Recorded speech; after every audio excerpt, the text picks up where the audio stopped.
Welcome friends to another Nuclear Revenge video. Today we've got a story of a dream job turned bad. Our story of the day is my dream job turned out to be a nightmare. I love comics. More than anything, it's because growing up, it was a point of bonding between me and my nerdy dad. So when I was old enough to start looking for work, I spent a few years trying to get a job within that sphere. I didn't care too much what it was, I just wanted to contribute in some way to the process. So when I found a job working for Marvel Studios as a secretary, I didn't hesitate to uproot myself and move states just to grab this foot on the dream factory ladder. Being a young woman in her early 20s, one that had barely ever traveled, tells you how much of a big deal this was to me. So I packed my bags, left my family behind, and moved into a tiny apartment not far from my new job. My first day was really good. I felt so excited when I saw the big film reel design stenciled onto the front of the office building. The interior of the complex was stacked with Marvel stuff. Costumes, murals, anything you can imagine. It was so fun. Everyone was really friendly, and one of the higher-ups gave me a little tour and got me settled in. She was so kind and forgiving of my new girl blunders. Eventually, I got to meet the professional that I was working directly under, who, to my surprise, was only about my age. Office gossip quickly revealed to me that this man was the son of a wealthy, influential figure. Cue my reservations. Well, he was in a pretty good position for someone so young. He'd seemed decent enough when I first met him, but I was sure that he'd turn out to be a hell-raising, spoiled snob over time. They always do, don't they? Daddy fulfills their every whim, and so they never have to build any character to learn how to handle rejection. Well, after our first few weeks, I became increasingly convinced that my initial notions had been both wrong and unfair. He was a very hands-on worker, dedicated and really engaged with his colleagues, including me. Most of all, he was funny, charming, and quite good-looking, even if not Richard Gere handsome. He was an old-fashioned gent that would hold the door open for you and talk to you with respect and consideration. I even started to like him. In fact, we seemed to be getting on really well. We both shared similar interests and had an even more similar sense of humor. We really clicked. So a few months after starting there, he asked me out for a drink after work one evening, and I accepted. I met him at his car after I'd finished, and surprise, surprise, it was a sports car. Don't ask me what kind though. I have no clue when it comes to knowing what car's what. All I can tell you is that it was green, had 2 seats, and moved like a beaver with a rocket up its butt. It was a pretty short trip to the bar, about a couple of miles, which was a blessing, because he drove with his foot to the floor, and I am the opposite of an adrenaline junkie. Honest to God, my main thought the whole time I was in the car was, don't be sick, don't be sick, don't be sick. When we got to the bar, I was stoked to find it was a cool, old bar, really atmospheric. Inside, there were deep blue lights running the lengths of it, making it feel really moody. I liked that. We sat at the bar. Matt, name changed, ordered a beer for me and a pina colada for himself. The bartender served our drinks the wrong way around, but I suppose you couldn't blame him. At least we got our drinks, and in good time to boot, despite it being pretty busy.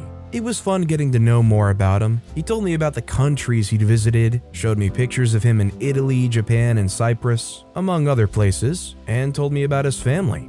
There was a bit of showing off, but I wasn't convinced it was so much pure vanity as insecurity. I sensed that he was just trying to establish his character, maybe struggling a bit, and trying to fill the patches with status. I'm pretty good at getting people to feel at ease though, getting them to open up. So I just worked on him a bit, and eventually, with the help of alcohol, got him to be more natural with me. I did ask him one cringe-worthily cliche question, "Do you come here often?" But he gracefully replied that it was his favorite. I'd been more than a bit wrong about him. He hadn't had such a breeze of life after all. His parents divorced when he was young, and he never saw his mother again. I asked him if he was angry about that. He said, "Not anymore, no, just disappointed." Then, like a thunderclap, he hits me with a confronting question. "You thought of me as a rich kid, didn't you?" I pulled that scrunched up face people do when they're hesitantly admitting something and nodded. He laughed. He said he liked my honesty.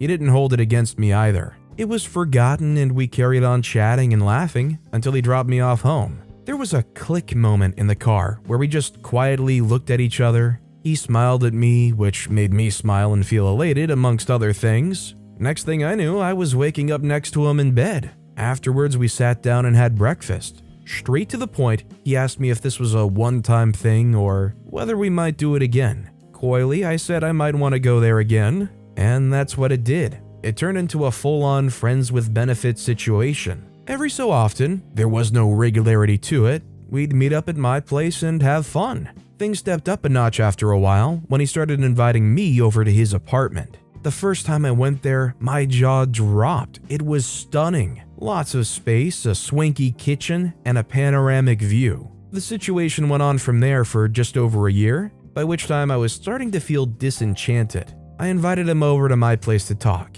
He came, clearly expecting a good time, but quickly caught on to the fact that we were going to have the breakup chat. At first, he seemed to be taking it well, and I started to feel at ease. Unfortunately, I was really wrong. In fact, he hadn't really been listening at all. He said it was fine if I needed a break. I said, no, I'm sorry, Matt. I want to end things altogether. He still wasn't listening. He said, you're just in a bad mood. Come on, let me cheer you up. He pulled me in close and tried to kiss me, but I lurched back and said, no, I don't want this. He still persisted and did other things, forcing me to parry his arm away. I stood up and stepped back to put some distance between us, and for a moment, I thought he was finally paying attention. He sat smiling at me, quite still, but then he suddenly got up and slowly started towards me. He ran his fingers down my arm and I just felt so uncomfortable. He grabbed my arm and I yanked it back, but he didn't let it go, and a struggle ensued. We were shouting and pulling each other about until there was a loud knock at the door, a man asking if everything was alright. We stopped dead in our tracks. I told Matt that he'd better leave or I'd scream the place down. He bitterly let go and walked out, passing my waiting neighbor as he went. Robert, the neighbor, asked me if I was okay. I sheepishly nodded and thanked him for stopping by. I asked him if he'd like to come in for a coffee and he said yes. I told him all about Matt and he listened attentively. I noted that we just had a bit of an argument and that's what he heard. When I told him the nature of it though, he had a quizzical look on his face. I asked him what was wrong. He said, doesn't sound like it was an argument. Sounded more like he was trying to force himself on you. It's so stupid that it didn't occur to me straight away, but it was true. All I could do was say, you think he tried to you-know-what me? He thought that at the very least he definitely assaulted me. Would I call the cops? I said I needed more time to think about it. I really considered it, but I was afraid that it would affect my job. And not having much in the way of savings, I couldn't afford to lose it. I was totally on my own. I decided to take a risk. On the following Monday, I went into Matt's office early in the morning to confront him. I told him that he's a disgrace to the company and that he should quit. He smirked and said, and what if I don't? And I told him that if he didn't, I'd go straight to the police and tell them that he assaulted me. This is where I bluffed a bit. I said that Robert had not only heard everything, but had peeped through the keyhole and seen him grabbing me aggressively. I felt confident that it would do the trick. Watching him though, seeing how unfazed he was, made my confidence start to slip. With an infuriating cockiness, he said, go ahead, try it. Before you do though, tell me how you think it'll play out. Who are they going to believe? The respectable son of an influential family, or the disposable who-are throwing herself at me? He said there's no way in hell they'd believe me and that once it failed, I would be looking up job ads online. Desperate not to lose ground, I made a last-ditch attempt to scare him by saying I'd tell everyone in the building what he'd done. He got up so swiftly that I jumped, and then he came over to me and got uncomfortably close. Don't be so stupid, he said. If you do that, I'll have to take you seriously. Whatever that specifically meant, I had no idea, but it was obviously menacing and enough to make me retreat. In my lunch break, I ran into the higher-up that I mentioned earlier and felt compelled to talk about it with her. At the very least, I'd have someone in my corner, or so I thought. She invited me to sit in her office and we could eat and chat there. I told her about what had happened, expecting and hoping for sympathy, only for her to chuckle and hand-wave it as horseplay. I pulled up my sleeve and showed her the bruise marks on my wrist. She didn't even bat an eyelid. Suddenly, I felt very out of place, like I was a leper. I finished that lunch not feeling some supported as I'd hoped, but utterly dejected. I went home that evening and cried. I didn't eat a thing and I didn't know what to do.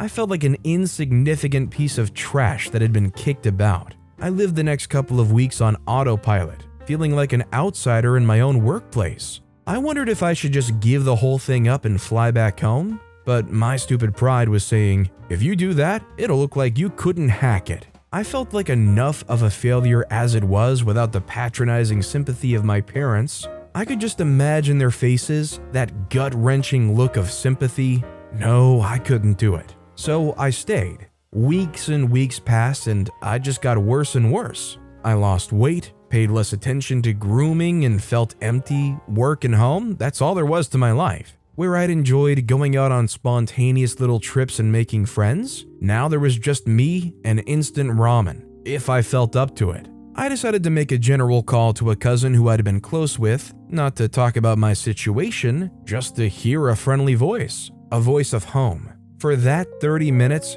hearing about my uncle's new DIY hobby, he acquired more hobbies than a bored housewife, how their old dog was doing, and about their little girl's first day at school. All the normal stuff. It proved both a blessing and a curse. On the one hand, it was comforting, but on the other, it made me ache for normality, for security. In the end, it made me feel even worse. I'm not very good at giving up though, so I mustered the scraps of energy spare to book a holiday, the cheapest possible holiday, same state, and really not more than a stone's throw from my apartment. Still, it was something. I spent the first few days doing not much at all, lounging around on the beach, dipping my toes in the water. Just as I was finding a scintilla of solace, on the Wednesday whilst I was sunbathing, I hear a man's voice above me. I asked him who the heck he was. He said that he'd dropped by to check up on me, wanted to make sure I hadn't tried anything silly. He told me that he'd be keeping a close eye on me from now on. Then he walked off. I was stumped on a few fronts, but one obvious thing was that this warning was courtesy of Matt. The most pressing question for me was, why now? I gave up on the holiday after that. My mood plummeted like a lead balloon, and now I had to contend with added fear and anxiety. I went back to work and for a couple of days, tried to pretend everything was normal. I couldn't manage it though. The darn thing was eating me up. So in the middle of a shift, I stormed into his office and demanded to know what the heck he was playing at. He just shrugged his shoulders. The whole moment was a weird haze, because I was so scared and angry that I didn't know what to do with myself. I later found out that the gap was because that other colleague had casually mentioned it and crossed wires that he thought I was going to tell the cops. Not that this piece of hindsight knowledge helped me then. Every moment after that felt like a cross between a horror movie and a reality TV show. That my life was under scrutiny by some lurking monster. I became a nervous wreck. I couldn't sleep for fear that that man would come bursting through the door, and I certainly couldn't eat. The sight of food made me feel sick. The stress he put me under got so bad that my hair started falling out. I was reduced to skin and bone, and I started skipping work. Eventually, I was fired. He'd pulled the rug from under my feet. Not that I cared initially, but without me noticing, he'd driven me to the end of my tether. He'd broken me completely. The only way I can describe how I felt is to say I felt hollowed out. By then, I wasn't even washing myself anymore, didn't go out and didn't talk to anyone, not even Robert. Naturally, with no money coming and nothing coming in, the bills just started piling up, reaching a point where I was days from eviction. I wanted to end everything, and I seriously considered doing so. In the darkest few days, I did nothing but think up the most quickest and painless methods. I came to the conclusion that the best option available was for me to leap from the top of the apartment complex. Eviction day came and went. The landlord came knocking, got no answer. He slid notes under the door, but I didn't read them. I couldn't. I felt dread just seeing them. Then one day there was a different knock at the door, but it was still faintly familiar. When they got no answer, a familiar voice sounded. It was my dad. Mom too spoke up. At first, I felt horrendous shame, but something deeper, more powerful overrode my embarrassment. Before I knew it, I was up and making a beeline for the door. When I opened it, I could see their shock. Still, and despite the fact that I smelt a bit funky, my dad pulled me in for a hug.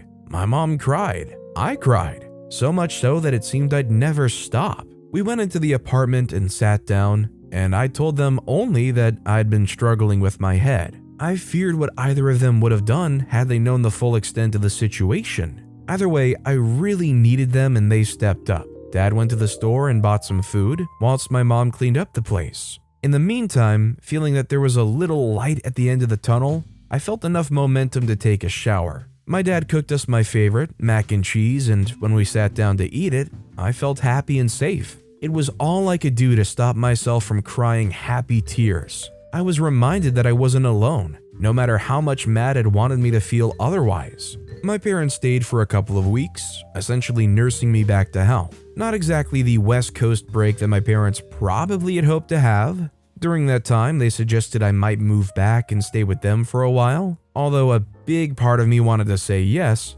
I was feeling a renewed determination to stay and try to make something of my life here. I got the impression that Matt was satisfied and would leave me alone, and after everything, it would seem a waste if I didn't at least give it one more try. They said they understood and that the offer will always remain open. After they left, my first job was to ring the landlord. I told him about my situation and asked if he might give me a second chance. He said yes. We agreed on a payment plan for the arrears, and thanks to Mom and Pop, I had money to pay that month's rent. I found work as a cleaner. It didn't pay well, but it was something, and got my life back on track. By the time my debt was nearly clear, I decided I couldn't move past what happened whilst I stayed here, and I felt like I was getting nowhere. So I settled on sorting out my affairs here and then moving back home ASAP. But I didn't want to leave without giving Matt a little gift to say thank you for everything. One evening, I dressed myself in such a way that I would neither stand out nor be easily recognized by anyone who knew me.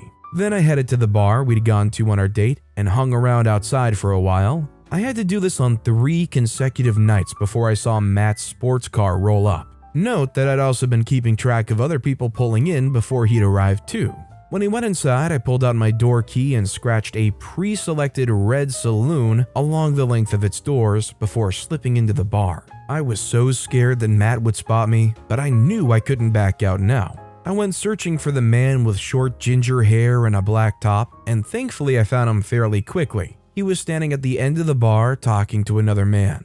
I went over to him and asked him if he was the owner of the red saloon outside. He gave me a cautious yes before I informed him that I'd seen a man keying his car and that he was in the bar right now. He sped out of the bar and I followed behind, pretending to leave altogether, but in reality, I went across the road and up a bit, back to my hiding place. I watched the poor man throw his hands up in the air before storming back inside. After a couple of tense minutes, I saw him come back out, practically dragging Matt by the collar. They argued loudly, going back and forth between, "You need to pay for this," and "I didn't touch your car." Eventually, shouting escalated into pushing, and pushing into a full-blown fight. I didn't stick around to watch for long, only enough to see Matt take a couple of hits. I figured that was probably equivalent to what he had done to me. I left California as quickly as I could after that and never wanted to go back.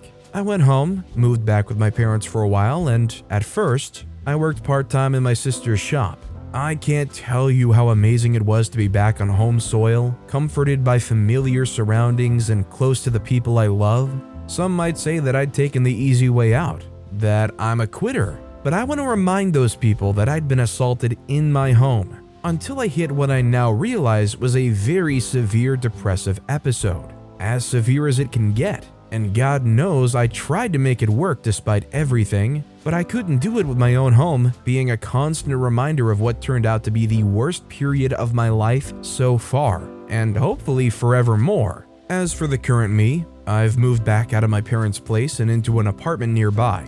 It's amazing, really. Just a short time ago, I couldn't wait to get away from here and explore the great world beyond. Now, there's no other place in the whole wide world I'd rather be, and I'd be happy to stay here for the rest of my life. As for work, I decided that I wanted to try something more hands-on after seeing my dad throw himself into his DIY passion. After a lot of research and consideration, I decided that I wanted to be an electrician. I started an apprenticeship and, to my delight, found I really enjoyed it. Now I'm fully qualified and it's my full-time job. I've reconnected with some old friends, resurrecting my social life in the process, and there's barely a day that passes without me finding something to smile about. I'll never take this life for granted. Whilst I'm much happier, and whilst I got some sort of revenge on him, I can't help but feel aggrieved that Matt got away with as much as he did. The business rallied around him because he's well connected, and every time I think about it, I wonder if I was even his first. If there's one thing I'm sure of, unless something's properly done about him, I won't be the last. And what if his next victim is less assertive than me? What if she feels like she has no choice but to lie down and take what he gives? I don't believe for a second that he has any kind of boundaries. And what will become of such a woman? I'm pretty sturdy, but I wouldn't have managed to get out of that rut, I don't think, without my parents to back me. I'd hate to think that someone, anyone, would end it all over that lousy scum. He bullied me into silence, using his power to get his own way, and that's not right. I would sincerely like to see proper justice done, but, well, I'm just one person, one electrician. They made sure to drill into me that I couldn't battle corporate might by myself, to show me that they could ruin me, trample all over my life, and that it would barely require any effort on their part. Is the ending of the story really going to be me just praying blindly for karma whilst he goes on living the big shot life, using and abusing women as he pleases? I can't lie, that really upsets me. I don't know how you can hear this story and not feel terrible for OP. And OP's dropping some really heavy truth bombs in that last paragraph. Not everyone reacts the same way in situations like that where somebody's basically forcing themselves on you. You know, a lot of people, their natural reaction is just to kind of freeze up. OP having their family to support them was monumental, and I'm glad for their sake that they were able to have them in their life. There is some revenge here, but let's be real, the true revenge isn't there until this guy is locked up behind bars. Do you guys think that for guys like Matt, who go and do these things to innocent women, that eventually it'll catch up to them? That eventually they'll be held responsible? Or is that just fairy tale thinking? Let me know what you guys think down in the comments below. Is revenge against my crazy cat lady girlfriend? My girlfriend was a cat lady. She wasn't a lady in the way that she had dozens of cats and she was living alone. Instead, she was obsessed with one cat, her cat. She had an expensive pedigree cat that was the center of her universe. Every part of her life revolved around it. My girlfriend came from money, which is how she was able to get the cat in the first place. It was a gift for her 18th birthday from her father. She had put that cat through grooming and training schools so that she could enter it into pedigree competitions. Her entire social standing was based around her cat. I, of course, didn't know this when we first started dating. We were introduced through some mutual friends and sort of got into a rhythm and found ourselves living together. I didn't come from money, but I worked hard. I went to college and got a job. The only thing that I had in my life that one would call an expensive thing was a car that I inherited from my father. It was a vintage hot rod that he got from his dad. I loved that car. Most of the money I made went into our apartment and the business that I was trying to build. Most of the money she got from her parents went into traveling to different cat shows around the country. She didn't even have a job, even though she graduated from a very prestigious university. She was basically living off her trust fund. Of the two things I didn't understand about her, the one that confused me the most was the fact that she hated spending her own money. She was always borrowing money from me or our friends, and rarely did she ever pay for things when we went out. The second thing is that she never won. Someone always beat her. Someone's cat was either better groomed, better trained, or of a better pedigree. And she was forever sending the cat to schools and parlors. The cat didn't live with us because she wanted to have the best care possible, so the cat had its own apartment where there were people taking care of it. We would visit the cat every day, and on the days where I couldn't make it, she got upset with me. I had just about had enough and was ready to break up with her when she did the most unspeakable thing I could ever imagine. She wanted to go overseas for a cat show but didn't feel like paying her way there. Instead, she sold my car for less than half of what it's worth and used that money to go to the competition and still not win. I didn't drive my car very often because it was a vintage car and I didn't know that it was sold for almost 2 weeks after the fact. I initially thought it was just stolen, and so when I told her, she just nonchalantly said, "Oh, she sold it." Her justification was that the car was just an object that was costing us money because I was paying for special parking, but that her cat was a living being. I knew that there was no way I was going to get my money back from her, and I also knew that there was no way I was getting my car back because anyone who'd buy that car for that price was never going to give it up. So I set about getting my money back from the person who robbed me of it. The first part was not complicated.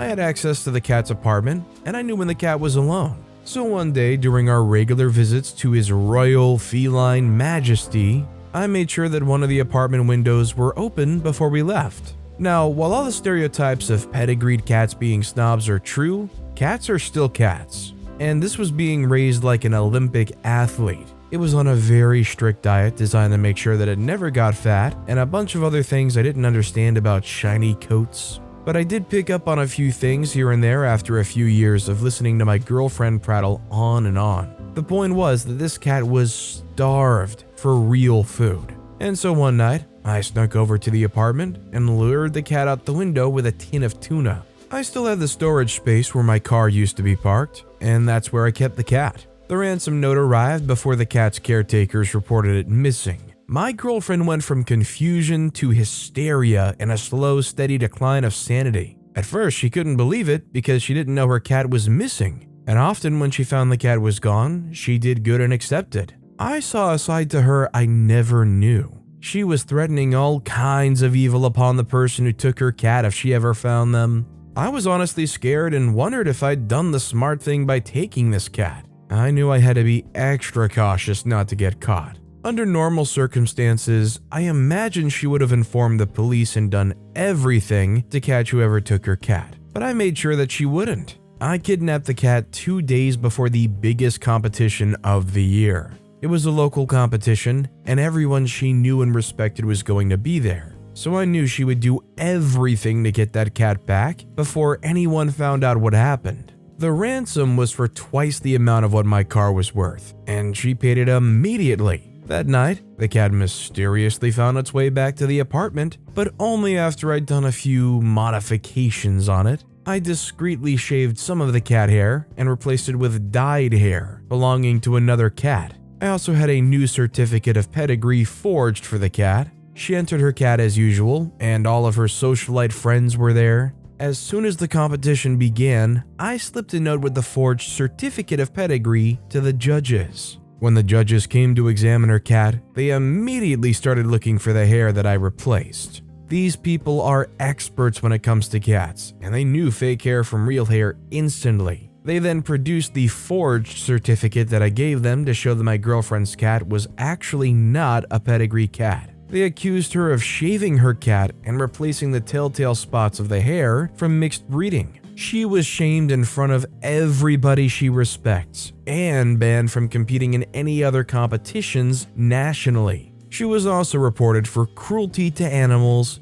and fraud. But let's be real here, the cruelty to animals charge, I don't think that's going to stick because what cruelty did they do to this cat? Like, yeah, the cat might want some tuna, but I imagine the cat's in really good shape and by all means has probably had a very, very pampered life that honestly might have been treated better than most humans. I gotta say though, I'm usually pretty staunchly against doing anything involving people's pets. I'm a huge pet lover, but a person like this who can go turn around behind your back and sell your car off, and then not even tell you about it and pocket the money, I don't feel too bad about what OP did here at all. Although I think we can all agree what OP did here was pretty crazy, do you think OP was justified or went too far in what they did? Let me know what you guys think down in the comments. By the way, if you're enjoying these stories, make sure to hit those like and subscribe buttons down below so you never miss any of my daily videos. Our next story is from Noeleka. Coworkers all laughed at my assault,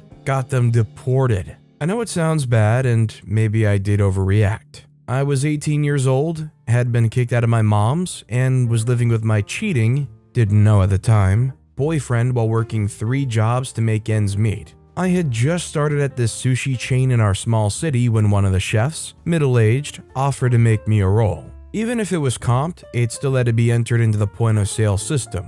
I didn't know how and asked him to help. As he walked around me, he made a point of slowly, aggressively rubbing himself against my butt and entire backside in front of the kitchen crew who were all watching. I left the room to gather my composure. I felt so violated and embarrassed. After deciding to walk out, I went back in to grab my things from the cubby. I entered the room to find that every single one of them were eyeing me and laughing at me. It was cruel and humiliating. On the way home, I got pulled over for driving a bit erratically. I was extremely emotional. Got a $900 ticket I absolutely could not afford. I was so absolutely infuriated with the chef and everyone there who laughed at me and delighted in schadenfreude at my assault. I guess now it's worth mentioning that they were all clearly immigrants. I'm not necessarily proud of it, but in my anger, I sent an anonymous tip to ICE.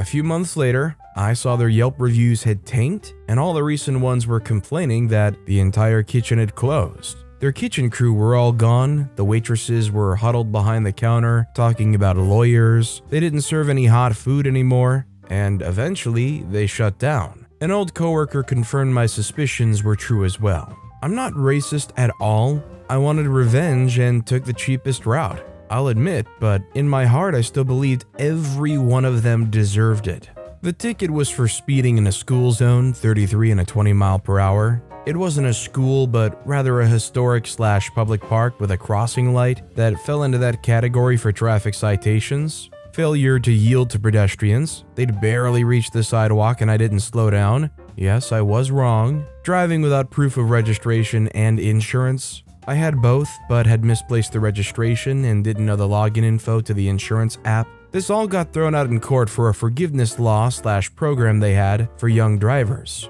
The manager who I reported this to after I left got charged by the restaurant for embezzling $10,000 and was fired after this. The owner tried not paying me for weeks until I threatened him with lawyers. Then a guy showed up and paid me in cash instead. This next story is from David E. Mag X. Your bully son messes with us and you kill our dog?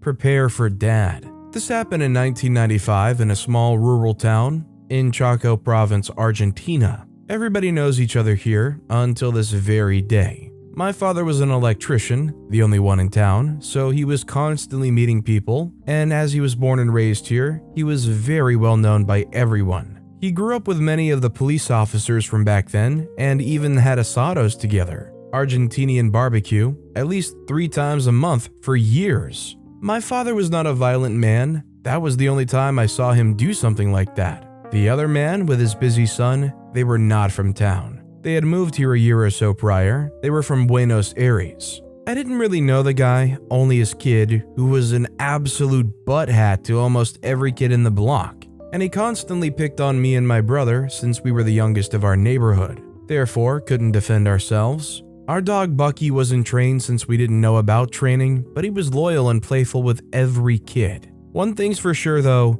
he was protective. One afternoon, we were playing in the park, and out came the bully kid, who at first threw rocks at us. Then he got closer and started calling us names, and us, being little, got scared. He was bigger than us. We tried to leave, but he blocked us and started hitting my brother. I tried to stop him, but he did the same to me. Bucky heard us crying and came running, jumping and getting the bully's arm at once. He bit, shook, and released, staying between us and the bully, barking like mad until the kid left running. We saw him get inside his house, and a few seconds later came his father with a sledgehammer. Bucky stood in front of us, hairs raised and barking, but the man didn't stop. He got close, raised the sledgehammer, and didn't do it once. He hit him 5 times. The first blow I'll never forget. The painful whimper of our dog. Bucky got knocked with the first blow. My brother and I were frozen in place, scared to death, crying a lot.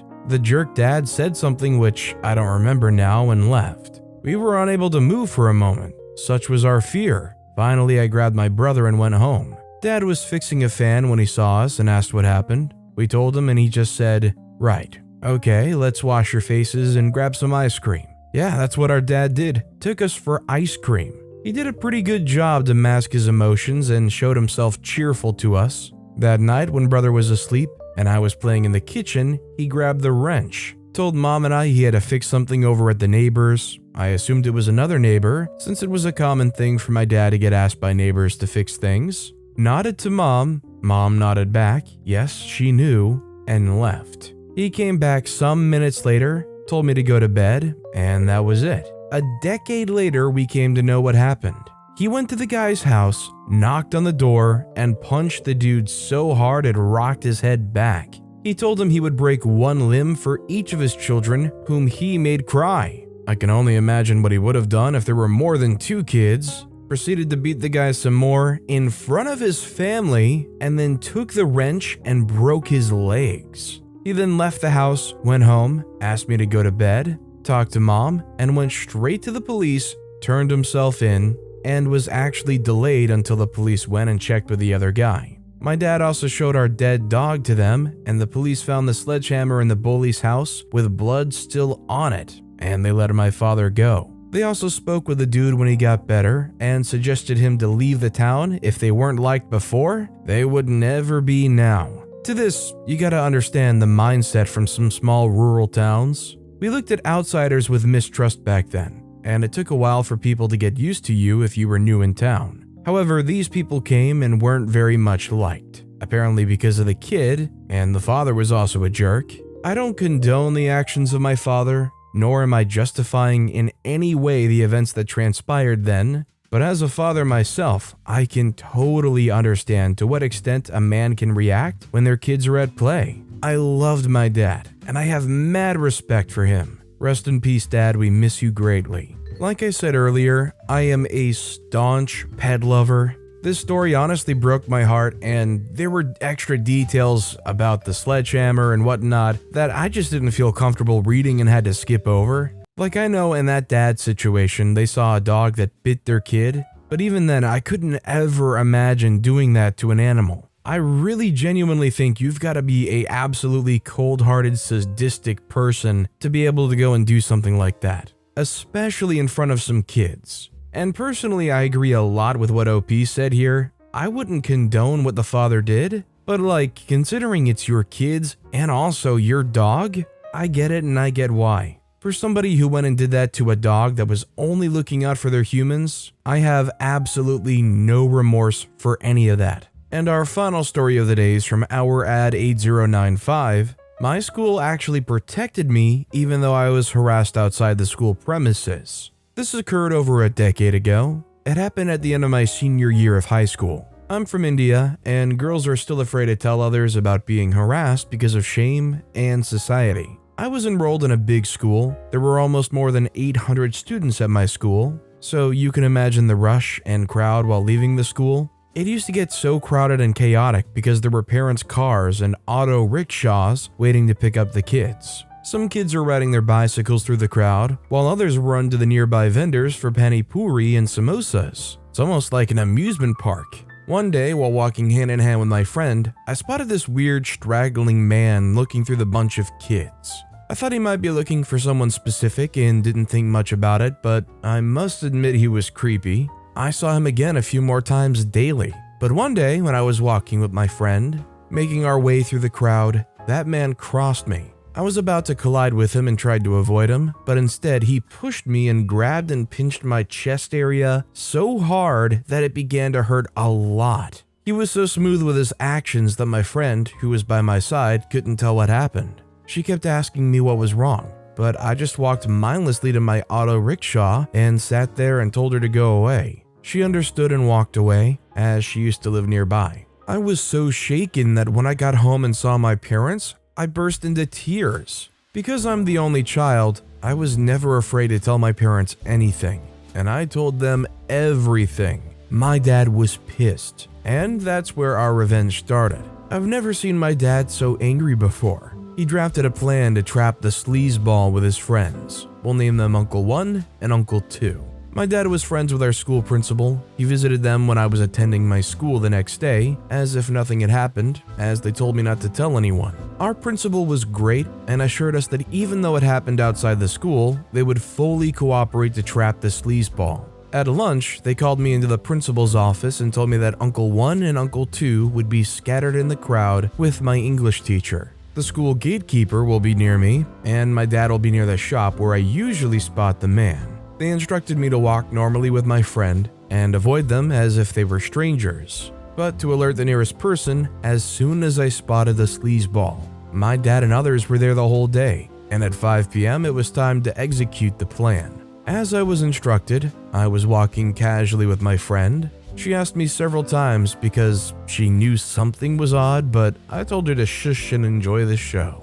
And then I spot the sleazeball actually harassing my other classmate, and I quickly alerted Uncle One. Initially, it was planned not to hit him and just call the police, but he was caught in the act. So Uncle One dragged him away and started beating him. Soon, my dad, Uncle Two, and the gatekeeper joined him. Then my English teacher handled the situation and dragged the sleazeball inside the school gates and into the principal's office. My classmates surrounded me with questions, and I gladly answered them and stayed outside the gates with them. After a few minutes, I was called into the principal's office, where I saw the sleazeball. I thought they might ask me some questions, but the principal gave me some apple juice and told me to relax. Sleazeball was there crying, begging to let him go as he would never do it again. He was badly bruised and his clothes were torn. After a few minutes, the police came and took the sleazeball, and he was giving me such a deadly look that it still gives me the chills. My father and everyone else in the room were so happy and smiling as if there was a celebration, and told me that they were so proud of me as I'd saved multiple girls that day. I still don't know the details, but the school took full responsibility for our safety, put that man into jail, and CCTVs were installed within a week, even in a parking lot to cover the area outside the school. Honestly, it's really disappointing to hear about creepers being able to get away with stuff for so long in these kinds of areas, but in a place like India where everything is so hustling and bustling and really kind of madness in the streets as school lets out, you kind of sadly see where some of these creeps can just slip through the cracks like that, especially preying on kids who don't know any better and they might be shy or uncomfortable mentioning something that happened. I don't feel one bit of remorse over this dude getting beat up over preying on kids like that. And not only honestly was this guy asking for it, but they kept showing up to the same spot and harassing the same people. This dude was bound to get thrashed at some point, right? Is revenge against my father's gold-digging ex-wife. My father's birthday was a few days ago, and I threw him a nice little party. Watching him just be happy and content made me realize just how protective I am of him. For context, I'm telling a story of how I taught my witchy stepmother who tried to take advantage of my father a lesson she will never forget as long as she lives. My father is 60 years old, and all of this started about 2 years ago when he got married to the woman who became my stepmother. She was 32 at the time of their marriage, and they'd only been together for about 6 months. I found it a little weird, and I think that should have been the first red flag to my father. But the poor man was probably just too lonely to think too much about it. We used to be a perfect nuclear family. My father, my mother, and me. I'm the first son and only child of my parents, who had me when they were well into their 40s, so I was basically pampered and well taken care of. Of course, my parents made sure that I didn't go the wrong way, but it was all taught through gentle parenting. There was never a reason to yell or be loud in my home. On my 13th birthday, my parents broke the news to me that my mother was very sick and didn't have much longer to be around. Like any other kid, I was devastated and very upset. Learning that I was going to lose my mother soon did a number on me. Being in the peak of puberty and having so many new emotions was not exactly a walk in the park. But my mother dealt with me patiently until almost 2 years after, when she passed away. In their relationship, my father was always the more emotional one. And while I took my mother's death relatively well, my dad was a complete mess. He couldn't eat or sleep for over a week, only starting to feed himself after he passed out and had to go to the hospital. All we had was each other for about a year and a half until I had to go off to college. Before I left for college, I did everything for him, from cooking his meals to cleaning up after him. He was diagnosed with depression and needed a caretaker, and I was all he had. It wasn't a chore for me because it felt like I was doing my late mother a huge service by being there for my dad. A few weeks before I had to leave for college, I had my father join a support group for other widows and widowers like him. And I also employed a caretaker on his behalf so that he would always come back to a clean house and warm food. My university was several states away, and I didn't want him to miss me so much that it distressed him. During my first few months away, I was worried that my father would relapse, but he turned out just fine. He went on cruises and picnics and group trips with his friends, and I was at peace. I did go back home whenever I could manage, but my father was doing pretty well. In my sophomore year, I went home for Thanksgiving just to find that my father was in a relationship with a woman he met from the Widows and Widowers group.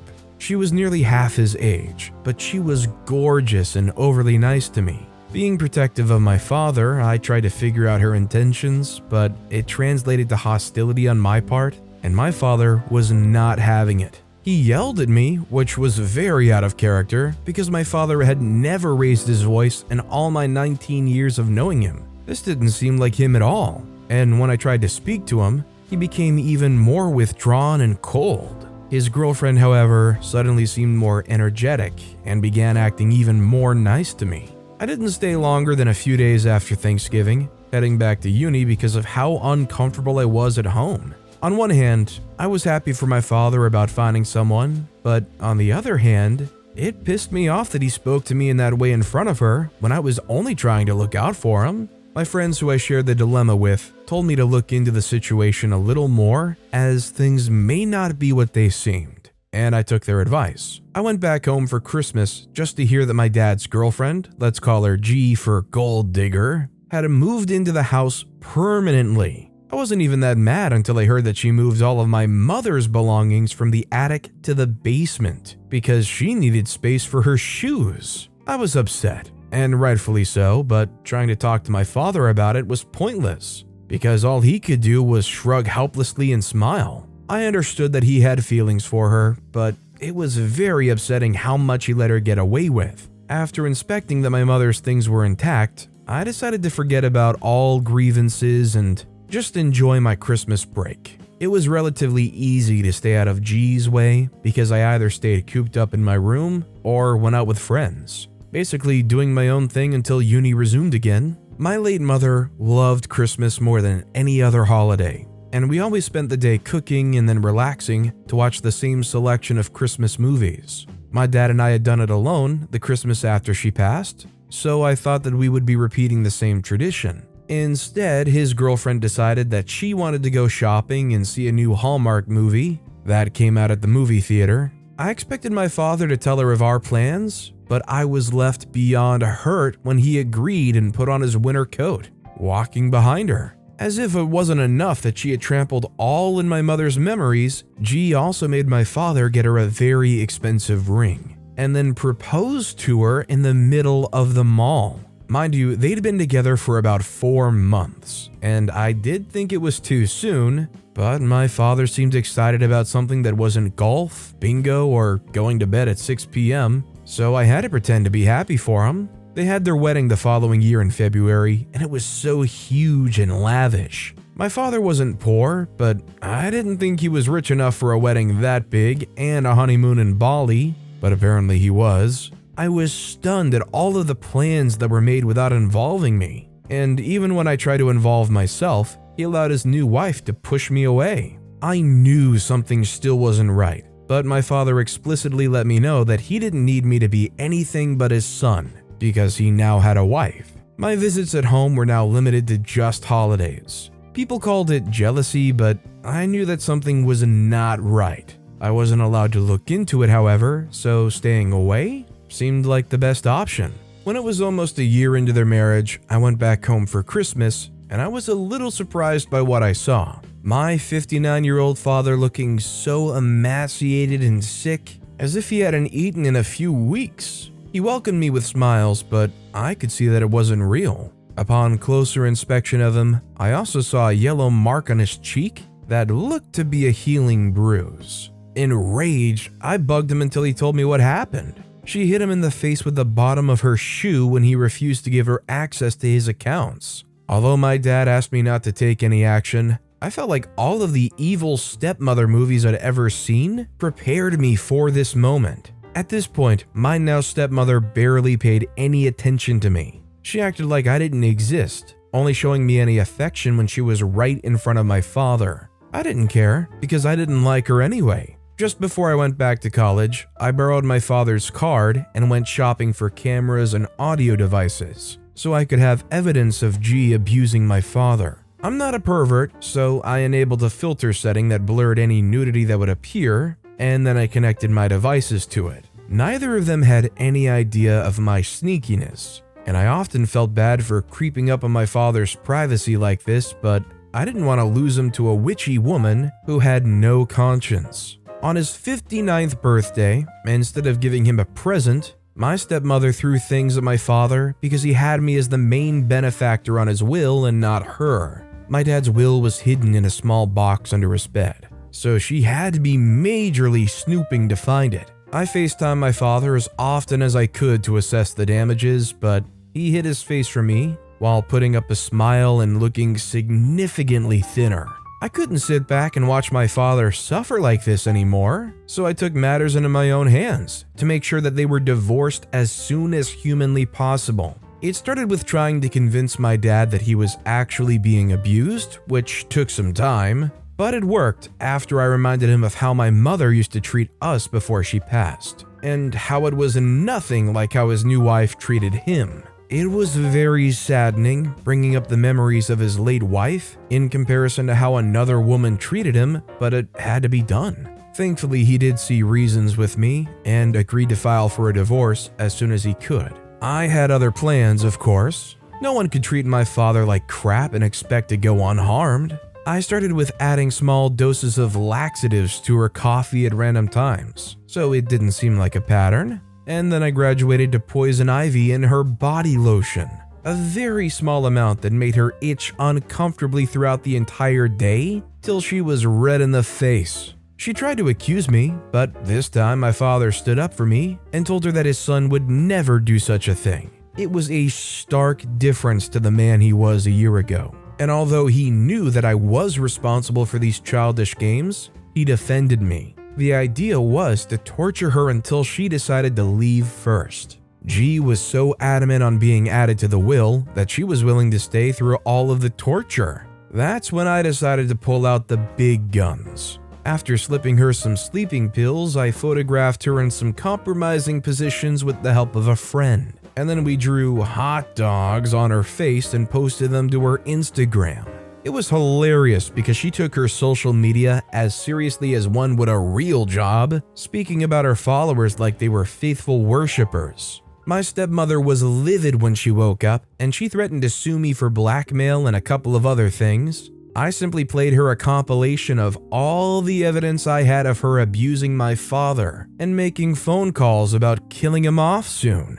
She was beyond stunned, but tried to talk herself out of the situation. She even tried to offer hooking up with me in exchange for destruction of the evidence. I was beyond disgusted, but I did well to let her know that my father was aware of everything that was going on and needed her to leave the premise before he got home from work. It was the ultimate walk of shame, watching her move out with all of her luggage and waiting for an Uber that decided to take its sweet time. I know it seems now like I'm such an evil and spiteful person, but it felt like my responsibility to protect my father from everyone and everything that intended to harm him. This woman was unfortunately a good-for-nothing gold digger who wanted my poor, clueless father for just his money. He didn't even have that much. A week after she had left, my father sent her the divorce papers, and they only saw each other during the court proceedings. In her true fashion, she tried to beg him for another chance, but my father gave her no attention and even filed a restraining order against her when she would not stop showing up to his home and doing weird crap.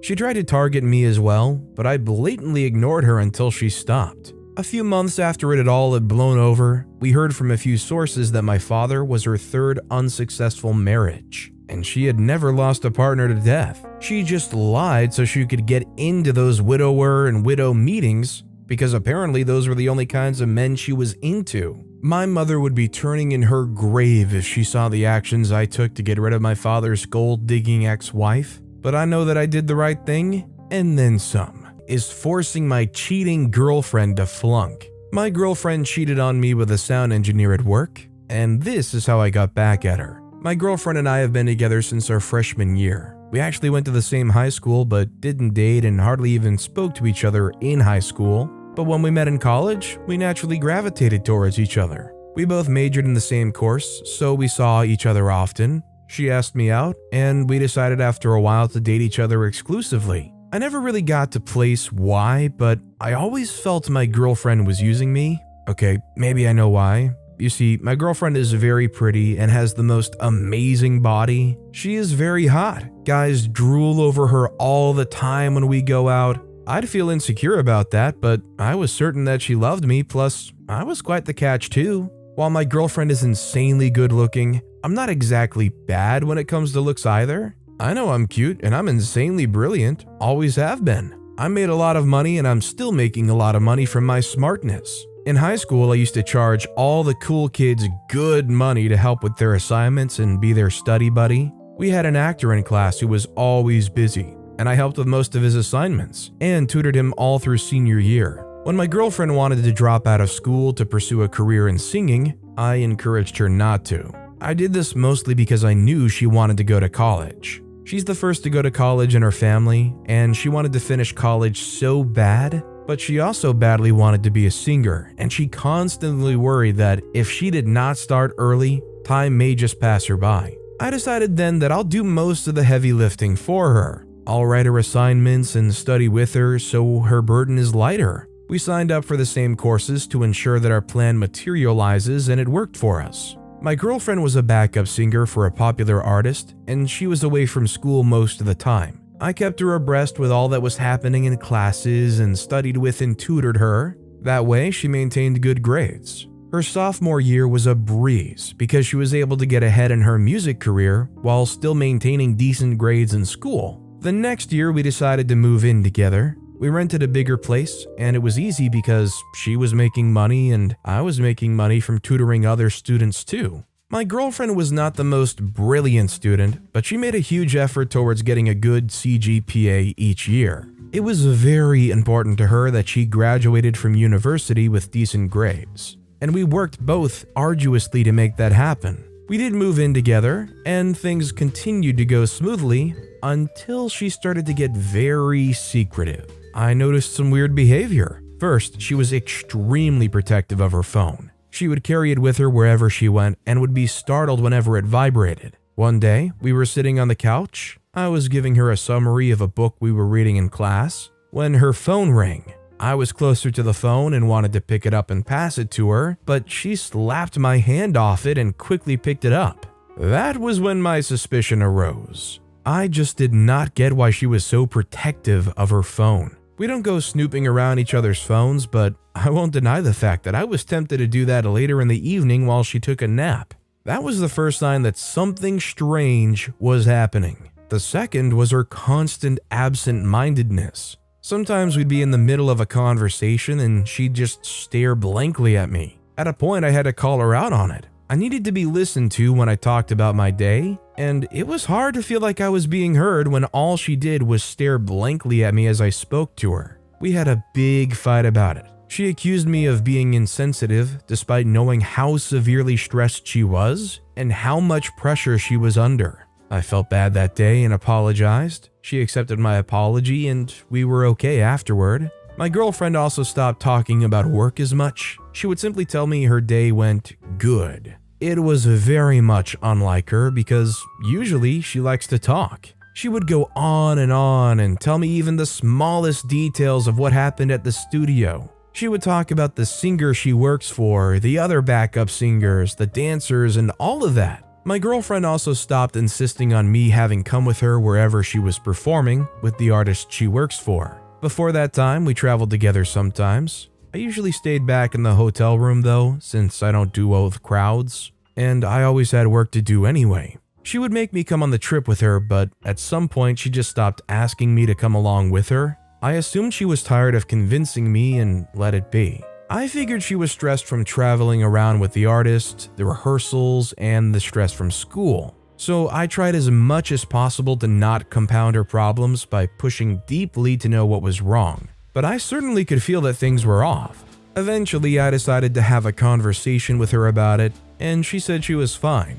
I'm just really stressed most times, and I have a lot to worry about, she said. It wasn't until 3 weeks after that I found out exactly what was going on with my girlfriend.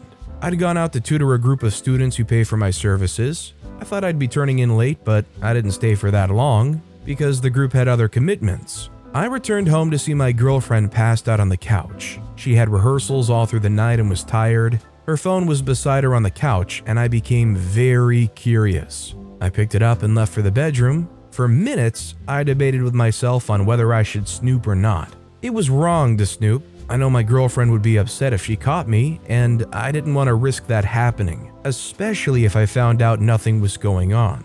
I decided to risk it and do it anyway. I imputed her password but was denied entry. It turned out she had changed her password. I used to know her password. She had just one for a while until she went to perform at a concert in another state and visited her sister who resides in that state. Her nephew managed to find out what her password was, so she had to change it. But she told me what her new password was when she returned. She had changed her password again, and I didn't know what it was. That made me even more curious. I had to get into that phone and figure out what she was hiding. I decided to check her journal. You see, my girlfriend doesn't exactly have a strong memory. She always writes stuff down, from song lyrics to her students' ID numbers, and she would write those sorts of things in her journal. I carefully perused her journal and found a number. She wrote PW right before it, so I figured it was her phone's password. Well, I was wrong. I started to get anxious, but I was determined to go through it. It then occurred to me that I could use her thumb to unlock her phone. But what if she woke up abruptly? I could lie about wanting to use her phone for the paper I was writing. I sneaked back into the living room and pressed the phone lightly on her thumb. It unlocked, and I hurried back into the room. Back in the room, I scanned through her direct messaging app, and my heart raced. Perhaps she was no longer interested in our relationship. Maybe I had started to bore her, or she met someone else. Well, the last part was true. My girlfriend had met someone else. I saw a chat where she told her sister about him. She mentioned his name and said he was a sound engineer, so I searched for his name on her phone and skimmed through their text. From what I could see, they had been talking for a while now. There wasn't time to read all through, so I just read the latter part of their messages. She had invited him into her hotel room on their last trip, and they had hooked up. She was telling him how guilty she felt and was considering confessing to me. I surprisingly was not so angry, not as angry as I'd always imagined I would be if my girlfriend cheated on me. I dropped her phone back on the couch where she lay, but not so carefully this time. She didn't even flinch. She has to be exhausted, I thought, and hated myself immediately for even caring. For all I know, she could have spent the night with him. I picked up a few books, changed my shirt, and left for the library. I had no idea how to handle the information I'd just gotten. I didn't want to break up with her though. I know I couldn't do that, at least not at that time. I could not handle dealing with the end of a relationship and studying for exams at the same time. Plus, I had 2 major assignments to do and I could not imagine failing them. That night I went back to the house and acted as if nothing happened. She made us both dinner, but I was too irritated to eat. It was clear though that something was wrong because I barely spoke to my girlfriend. I could tell she was battling with guilt because she kept hovering around, wanting to do things for me without even being asked. The next morning, she said we needed to talk. I was honestly terrified. I went into the bathroom to brush my teeth and joined her later in the kitchen to discuss whatever she wanted to talk about. I could not let her confess to me first. I had to tell her that I knew she was cheating. I wondered if she had just decided to pick the guy over me. That was probably why she wanted to talk. She had decided that it would be best to be with cool sound engineer and was leaving me. I left for the kitchen and quietly said, "I know." She says, "What do you know?" I say, "I know about the sound engineer dude." Her countenance did not exactly look good before, but now it looked even worse. She started to apologize, but I cut her off. I say, "If you want to break up, that's fine. I'll move out." No, I'll move out." She pressed her face to the kitchen counter and cried. I looked away from her. She cried for minutes and just stood there, refusing to look at her. I love my girlfriend, okay? I could not imagine a life without her. She's a big deal to me, and I wanted nothing more than to wrap her in my arms and tell her it was okay, but I was hurt too, and it certainly was not okay. I say, well, what do you want to do? Do you want to break up? Move out? I needed to know what exactly her plans were anyway. She says, no. I say, no? She says, I don't want to break up with you. I don't ever want to break up with you. I hate myself, she said in between sobs. I simply walked back into the room. One thing was clear though, she was not going to leave me. The next few weeks were not easy for my girlfriend and me. I barely spoke to her and she walked on eggshells around me. Eventually, we started to talk in monosyllables and it got better, but things remained a bit tense. She would let me know wherever she went, who she was with and what they were doing, probably to build the trust again. Meanwhile, it was getting close to the deadline to turn in a major assignment, and we'd agreed before I found out she was cheating that I was going to do it for her and she would just turn it in. I had written the abstract and I only needed to continue with my research and give it to her, but I could not bring myself to continue with it. I decided on the perfect way to get back at her. I was going to make her fail the course. Don't judge me, please. My girlfriend had been very selfish. I did everything for us. I took care of her schoolwork, proofread her assignments, tutored her, and wholly supported her budding career in music. And she paid me back by cheating on me with some sound engineer. It was unfair to me, and I had every right to be angry. I didn't want her to leave, but I had to get my revenge so I could feel better about it.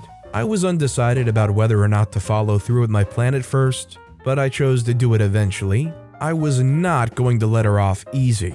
She had to feel what I felt, and I knew the best way to do that was to hit her where it hurt, her academics. I downloaded an essay written by a famous author on the subject, copied them word for word, and gave it to her to turn in. She emailed it right away before me, and I immediately felt bad about it, but I could not tell her as it was too late anyway. I had a soft spot for her, but I was not going to let it get in the way of getting my pound of flesh. Months later, as expected, the lecturer invited her over to his office and informed her that she was going to have to sit before a panel for turning in a 100% plagiarized paper. It was a lot of trouble for her, but she managed to convince the panel to let her off easy. Our university has zero tolerance for plagiarism, but she was able to plead her way out of getting suspended or getting expelled. She did fail the course though. What happened at home, you may wonder? Well, she was mad at me. She cried and I cried because I genuinely felt bad. But I also felt good that she felt what I felt when she cheated.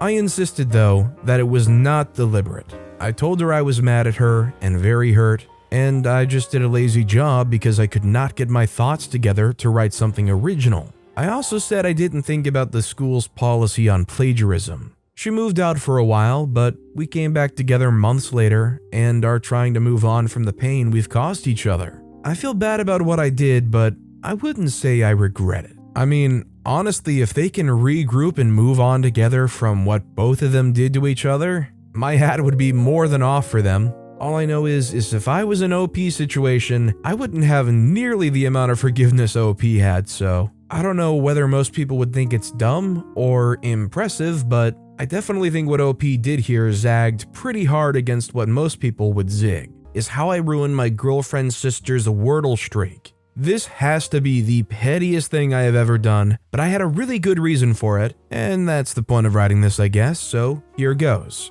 My girlfriend and I are super competitive. It's one of the reasons why I was attracted to her the first time we met. I was new in town, fresh out of college, settling into a new job, and my friends from work had convinced me to try out this bar that hosted trivia nights because they knew how much of a trivia head I am. Decided to go with them one Friday evening, and I met the love of my life. After battling it out in trivia for an hour, I was leading the team for my work and she was with a couple of her girlfriends out to celebrate a promotion. Her sister had been a part of the team, but I didn't really notice any of them after my girlfriend got the correct answer to how many pints of blood are in the average human body. After we started dating, we called the story about how we met the 9 pint, because the answer to that question was 9 pints, but she'd been drinking. We were all drinking way too much for 7 p.m. on a Wednesday anyway, and when she answered, she said pins. Waited 2 seconds and then shouted, "I forgot the T." Everyone laughed about it and I couldn't take my eyes off her. So, long story short, I used her outburst as an entry for an equally wacky pickup line after her team won, and she liked my face well enough that she wanted to see what was in my head. Her words, not mine. So she agreed to get some burgers with me that night. Now, this revenge story isn't about my girlfriend, it's about her sister. I just needed to explain how we met and a little about our relationship dynamics so you can understand why things went down the way they did. I'm a competitive person, and so is my girlfriend. But her sister takes it to new levels. She is downright vicious and toxic. On the night we met, my girlfriend and her sister had an ongoing bet that whoever was able to land a date first would get to pick their social activities for the next couple of months. Knowing how much my girlfriend loves trivia, Kay had motivated their friend group to come to the bar that night, hoping that while my girlfriend was busy with the game, she could score a date for herself. But she hadn't factored in the fact that someone as interested in trivia as her sister would find her attractive. Long story short, she hates my guts, even though it's been 3 years. At family dinners in their parents' home, she actually refuses to pass anything to me, and after she accidentally kicked my shin one time, I try not to sit anywhere within proximity of her pointy shoes. My girlfriend thinks Kay doesn't really remember the reason why she started hating me, and she just hates me by default at this point, but I know that she does. I'm a constant reminder of a challenge she lost to her baby sister, and considering the fact that Kay hasn't had a relationship in the past 3 years, there's more than enough material for her to hate on me for, but my girlfriend still hangs out with her because their group of friends have stayed together since they were kids. And I'm not going to be the disruption to that part of her life. I honestly don't mind Kay's animosity, and I did my best to stay out of her way over the years, but in the rare events that we share space and have to interact, Kay will do anything and everything to prove that she's better than I and my girlfriend. My girlfriend, who was fiery to everyone but her big sister, was quick to tell her it was alright and we would just get something else to share. So instead of risking another situation like that, we just try to avoid Kay and anything that has to do with her as much as possible. Kay, however, is relentless and uses every opportunity she sees to create chaos.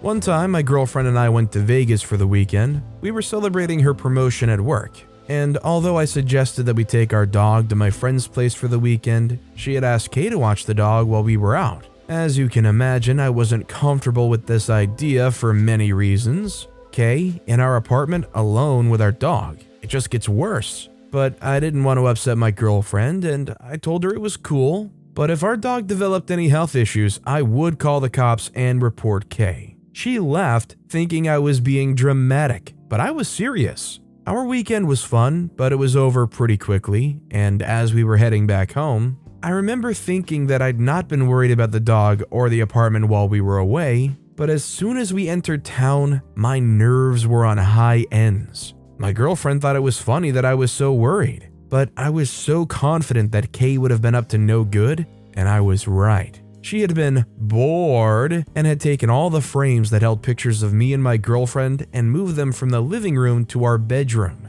then replaced them with pictures of my girlfriend and their family. Like that wasn't bad enough, she had taken our dog to get a trim and styling, but according to her, the attendant at the pet shop was new and there was a bald patch on our dog's back. I was furious and I just left the apartment for a few minutes while she got her things and left. I spent the rest of that day reassuring my fiance that Kay could never change anything about the way I felt about her or our relationship. But I made her promise to keep some distance between me and Kay as much as she could. And she did just that. If the girls wanted to go out, she wouldn't agree for them to meet up at our place. And if their family had any plans that would only be her parents, she and I and Kay, we would make up an excuse for me to be absent. Her mom knew what was going on and tried to apologize for Kay's behavior, but it seemed to me like they were all excusing what was outrightly unacceptable behavior. And nobody was actually talking to the person at the center of it all, Kay. I know it's not up to me to correct anyone's behavior, especially someone that everyone knows we don't see eye to eye, so I just stuck with the status quo and there was no incident. Except the random, "Oh, I forgot you were joining us. I didn't get XYZ for you." Then, 3 months ago, I proposed to my girlfriend. It was a month after our 3-year anniversary and it felt right, so I whisked her away for a trivia-themed treasure hunt around downtown, and at the end of the hunt, we were at the bar where we met. and her family was waiting to surprise her. It was emotional and beautiful, and it was perfect because Kay was absent. She had been at the hospital. She had an emergency appendix surgery, but I sincerely believe that it was the influence of someone up above, some higher power that was looking out for my fiancé and I. The proposal went on without incident. Kay was recovering in their parents' home, and there was such a calm in that period that I should have been instantly suspicious about. But I was enjoying the feeling of not having to look behind my shoulder or holding my cup for hours, so Kay wouldn't drop a laxative in it. She once did that to her younger sister, so I wouldn't be surprised. A month after the proposal and Kay's surgery, my fiancé and I had to help Kay move back to her apartment. Their parents were away, the girls in their friend group were all occupied, and they didn't want Kay to strain herself. And I was definitely not going to let my fiancé help her out alone because she would end up doing all the work herself. So I helped Kay pack all the stuff she had brought over to her parents' place while recovering, and we moved them to her apartment. When everything was sorted, Kay was very insistent on treating us to lunch, which was odd, but I didn't want to create a scene, so I agreed. She chose a restaurant that was close to my fiancé and I's apartment, and after we ate, she said she needed a nap really quickly because her pain meds were wearing her out. It made sense, and she'd been relatively normal all day, so there was no reason to question it. Not until 2 hours later, when I asked myself why I ever thought it would be a good idea to think of Kay as a real person. Kay slept in the guest room where my fiancé kept most of her collectibles from competitions and stuff like that, and when Kay woke up, she thought to play a prank on her sister by taking a collection of coasters from all the places where my fiancé had won a trivia game and dumping them in the trash in the bathroom. It wasn't until 2 hours after she left that we figured out what she did. My fiancé was talking about making a memory book for our wedding, which is in 8 months, and she wanted to include a picture of the bar coaster from the night we met. We searched every corner of the guest room for it, and it was when she checked the bathroom for the second time that we found the coasters in the bin. Obviously, she was furious at her sister, but I knew it would fizzle out, and I knew I had had enough. Kay may be too old to learn a valuable life lesson, but she can never be too old to be hurt through something that would have value to her. So I took my time. I thought about everything I know about her, and then I remembered that she'd been keeping a streak on Wordle after she got into playing it at the hospital and then during her recovery. She and some people she found online were in this chart contest/bet thing, and whoever got to a day 100 streak first would get about $1,000 or so. Kay, being the competition monster that she is, was eager about both the money and the chance to prove that she was better than someone, and she kept the streak religiously. Every day at 8 p.m. when she wouldn't be distracted, she played the game. My fiancé had told me that on more than one occasion, Kay had combed the internet in search of the word for the day when she couldn't crack the answer. It was the perfect plan as far as I'm concerned. It was something she worked hard at, held value for her, and it would be horrible if she lost. At a time when it would really hit her deep. It was easy to bait her into a conversation about Wordle a few weeks after she trashed my fiancé's coasters. All I had to do was tell her I'd heard about an ongoing bet about Wordle in town, and I was thinking of taking it seriously. Ever dismissing, she said, "I'm not sure you have the brains for it. There's only 2 of us on day 94. It's a lot of catching up." But the only thing I needed to play catch up was between her and the consequences of her actions. She needed to feel at least 1% of the mental stress and pain she had put us through. My fiancé knew Kay's phone password, and most of her other passwords because Kay was crappy at remembering stuff like that. So I told her about the plan to ruin Kay's streak, and she was fully on board. She could get back at her sister and make her a loser, so it was perfect. On day 98, my fiancé called her sister and told her I had a friend coming over who would really like to meet her. Kay was quick to accept, surely thinking that it would be an opportunity to say some unflattering things about me or my fiancé. I met with one of my friends from the gym and told him I was trying to teach Kay a lesson. He was down for it, and his role was simple: be as charming as humanly possible, so she would be distracted. On day 99 of her streak, Kay came to our apartment. We had dinner at 6 p.m., and at 7, my friend who'd been laying it on thick told Kay that he would like for them to share a glass of wine on the balcony and watch the sunset. She was quick to agree, and from where we'd been watching them in the kitchen, my fiance and I exchanged a look. As soon as he slid the balcony door behind them, my fiance unlocked Kay's phone. We quickly opened the Wordle site and signed her out of the game, so if she even remembered to play it later on, it wouldn't be recorded as a streak. The whole thing took us about a minute, and by the time the sun had fully set and Kay was back inside the apartment with my friend, it was like nothing happened. 8 p.m. came and went, but Kay was too absorbed in my friend to even notice. And by 10 p.m., my gym friend was ready to leave. He later told me that although she was obviously self-absorbed and insensitive, he was still willing to date her after the whole drama was over, so he'd gotten her number. But that's not something I want to get into right now. Kay left our place about 30 minutes later, eager to get home and hear from her new man. And she was pleased to remind my fiancé that he was taller than me and had more muscles than I could carry, but I couldn't be fazed. In less than an hour, the whole thing would have been worth it. At about 11:50 that night,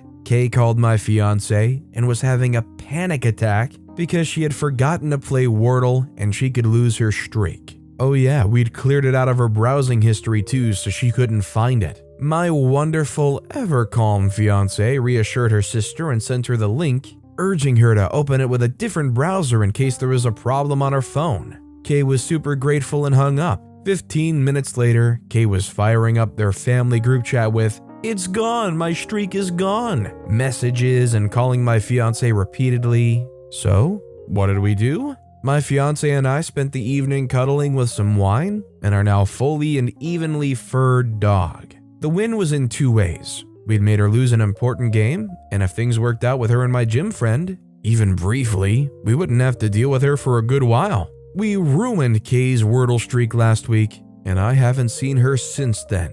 Life is good. Our next story is revenge against my party pooper boyfriend.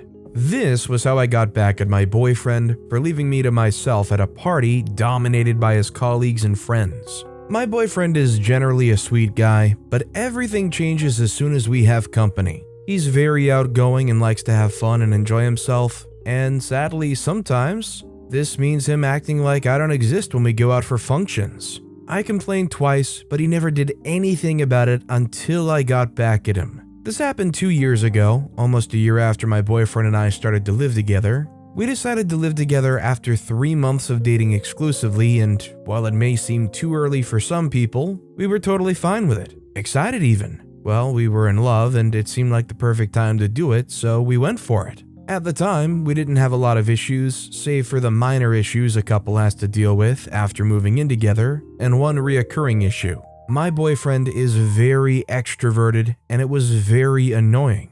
Don't get me wrong, I always knew he was an extrovert, and I loved him for it. We complement each other, but sometimes when we were in public, he would get so soaked in conversing with other people that he'd forget about me. The first time this happened was when we hung out with a couple of his friends in their house. They were all busy playing games and having fun, and I sort of felt left out because I didn't know them that well, and the group was sharing inside jokes and laughing their butts off. My boyfriend barely even spoke to me the whole time we were there. He was busy entertaining the guests and trying to be a host. Never mind the fact that he wasn't even the host. I felt so awkward, it was like high school all over. I was quite the nerd in high school, so I was hardly invited for anything. It didn't help that my parents were strict and very religious, so I hardly had any friends either. I was mad at my boyfriend, and I spoke to him about it. He said it wasn't deliberate and that he was just having his fun. While he apologized for his behavior, I knew he didn't mean his apology or even understand what I was talking about or why I was offended,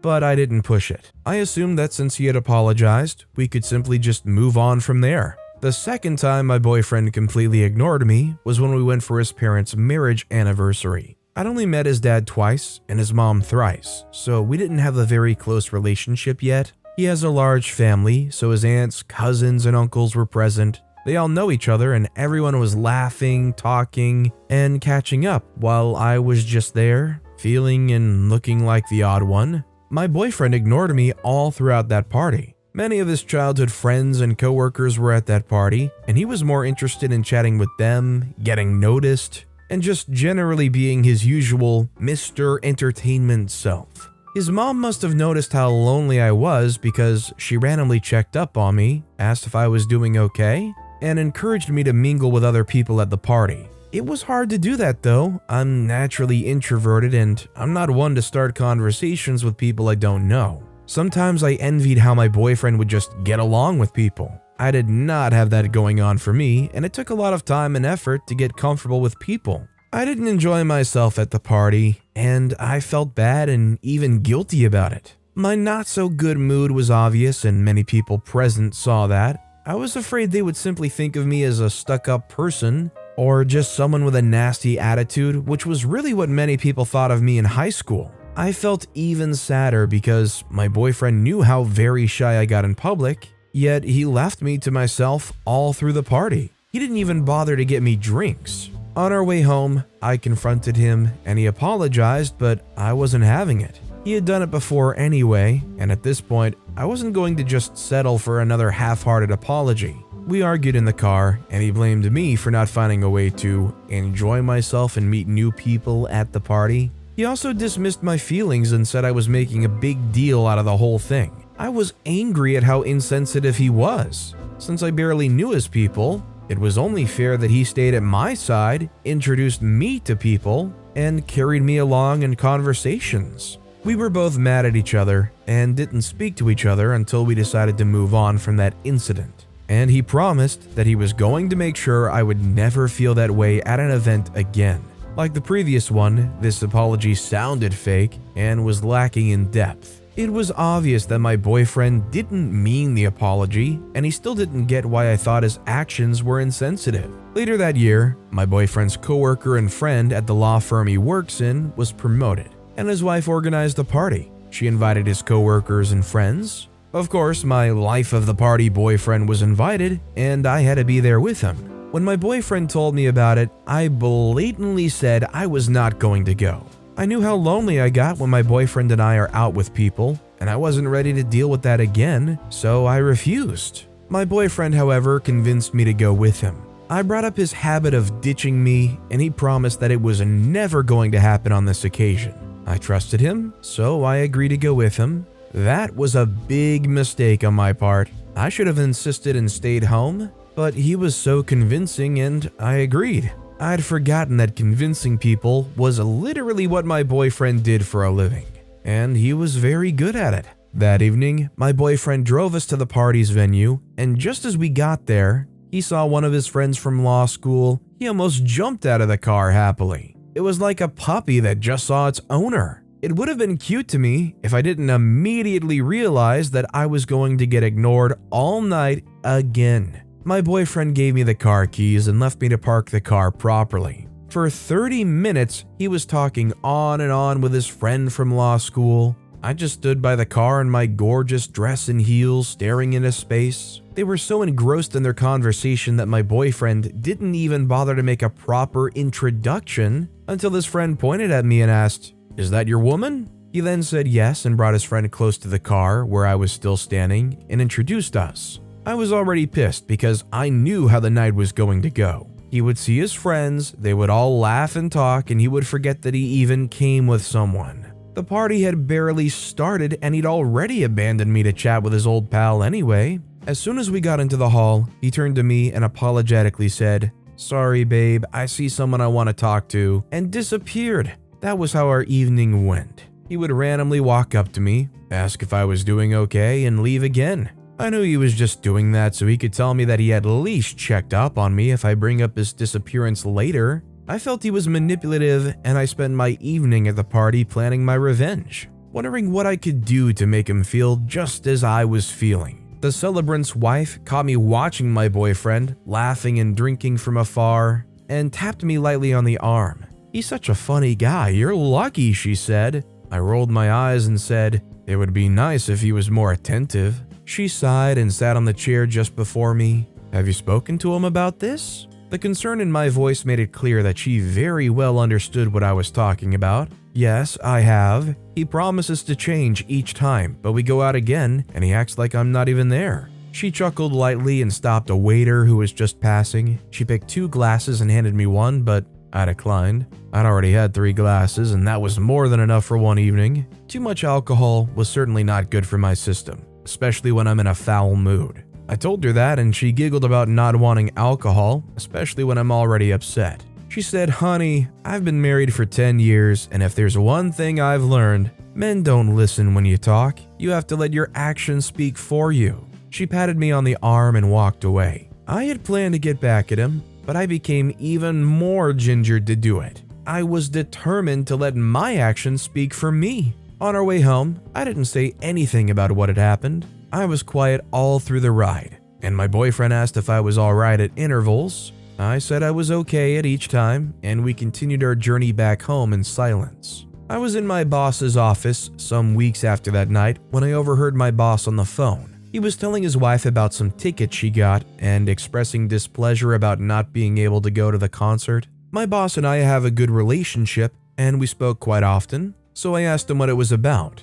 My boss's wife had gotten tickets to a John Legend concert, but he'd also planned a weekend trip for them. She didn't tell them because she wanted to surprise him, and he didn't tell her for the same reason. "Do you want the tickets?" my boss asked me. I wouldn't want it to go to waste. I excitedly said yes. My boyfriend loves concerts, and he was a huge fan of John Legend. I was surprised that he didn't already know about the concert and have tickets already. When I got home, my boyfriend was upset. He'd asked his assistant to get him tickets to John Legend's concert, but his assistant wasn't able to. I heard him telling this to a friend in a voice message. I was going to announce that I had tickets to the concert, but I decided against it. It was my perfect chance to get back to my boyfriend, and I was going to take it. That Saturday, I told my boyfriend I had plans with a coworker, and he just nodded. My boyfriend is not used to me having a social life, and he was probably even happy I was going out without him. I knew he'd be more curious if he knew who I was going with, because I was sure he just assumed it was a lady at work.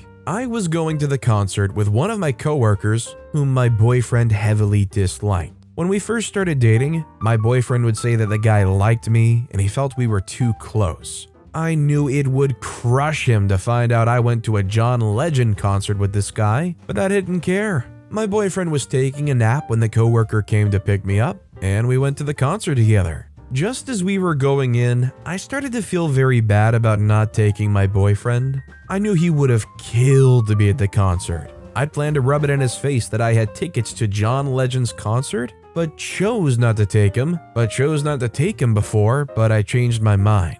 I decided that I was going to simply not mention the concert. Well, it was too late. One of his friends saw me and he came over with his wife to say hello. I knew his friend was going to tell him, so I had to tell him too. My coworker and I had so much fun that evening, and it was nice to see what he was like outside the work environment.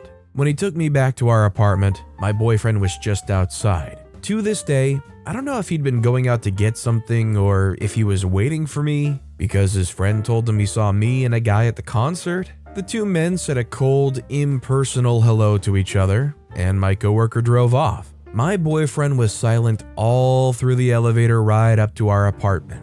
Immediately we got in, he exclaimed, "You went to a John Legend concert." I shrugged like it didn't matter and walked to the room. My boyfriend followed. "So it was like a date? You two went out together?" I frowned. I said, "Nope, listen, it's not a big deal. My boss gave me 2 tickets to the concert, and I took them." This riled up my boyfriend even more, and I wasn't surprised. I knew it would anger him. He sat on the bed and spread his palms all over his face. "I don't know why you're making a big deal of it," I said, casually removing my earrings and placing them on the vanity table. "That was unfair. You had tickets to John Legend's concert and you didn't take me. You took him instead." My boyfriend's face wrinkled in disgust when he said him. I knew it would greatly offend him if he found out that I took that coworker, but I didn't expect this level of anger and irritation. I apologized, just like he apologized to me in the past. A short, impersonal apology. My boyfriend was not having it though. "I don't think you know what you've just done," he said and left the room. I left him to himself, and he didn't speak to me until the next day when he wanted to know why I did it. I told him why I did it and explained that I felt just as hurt when he ignored how I felt at parties. He apologized this time and I did too. He made me promise though that I would never deliberately hurt him like that again. We hugged it out, And now we have better ways of expressing our dissatisfaction. Do I regret what I did? Nope. Is revenge against my awful new boss. I know for a fact that many of us can relate to working in crappy environments. Sometimes our bosses and even colleagues can be complete jerks, and being stuck in the same workplace as them is not always the most fun experience. I went through something similar with my boss, and after a little while of taking all his crap in silence, I finally snapped, and I'm going to give you the entire story. I'm a 24-year-old female, and I graduated from community college with a degree in literature. Like a true nerd, I've worked at the library from the moment I was old enough to get a job, and it was actually the best thing in the world. It goes without saying that I'm an avid reader with an unhealthy obsession for fictional men and situations, and although it did earn me a few snide remarks here and there, I always had my nose buried too deep in a book to actually notice anything or anyone. Once college was over, I continued to work at the library until an acquaintance from high school that I ran into let me know about a job opening for editors in the publishing firm she worked at. I applied for the job and edited a few manuscripts as a little test, since I had no prior experience, but was recommended by a staff member before I was finally accepted. Working at a publishing firm as an editor was a lot of fun in the beginning. I got to do what I loved for a living, to read and make necessary corrections to stories, taking them from their raw form until they're all ready to be published. I was a natural at it, and my turnover rate was also really incredible and fast. While I worked at the firm, I made a few other friends, and we ended up getting very close. One of them was also an editor, but in a different sector of the firm, while others were staff writers. We were soon inseparable and had lunch together all the time and shared our lives with each other. I also made other friends in my workplace, and it was nice because they didn't judge me for preferring the fictional world to the real one, because they were all the same. I finally found my own people and a job that I actually liked. Life was great.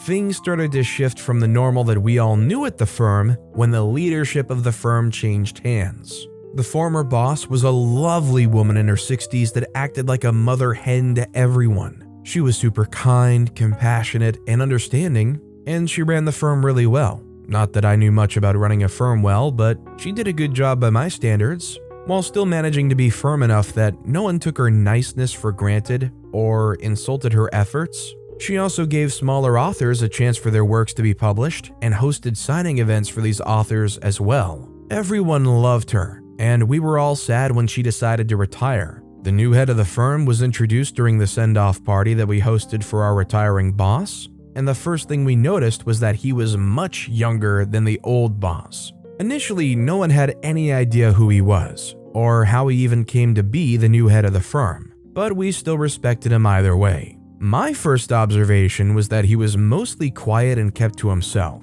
It wasn't like we at the office needed to be told what to do, but he barely left his office until closing hours. It was obvious that he was trying to figure out how the firm could generally run by itself before he would add his input, but we also did try to make him feel as included as possible. We ran things by him before taking the final decisions, and he would just smile and agree with whatever we said. After a couple of weeks, the new boss, we'll call him Chad, held a meeting with the entire firm, and the first thing he let us know was that he hated how our former boss ran the firm, and that he was here to make sure there was some kind of order. It was a weird switch up from the nice-ish, quiet man that had been watching us for the last month. He also called us lousy and lazy and said that the younger women in the office dressed like hooars, among many other things that I wouldn't like to recall. In essence, he insulted basically everyone and made us feel like whatever we'd been doing was utter rubbish.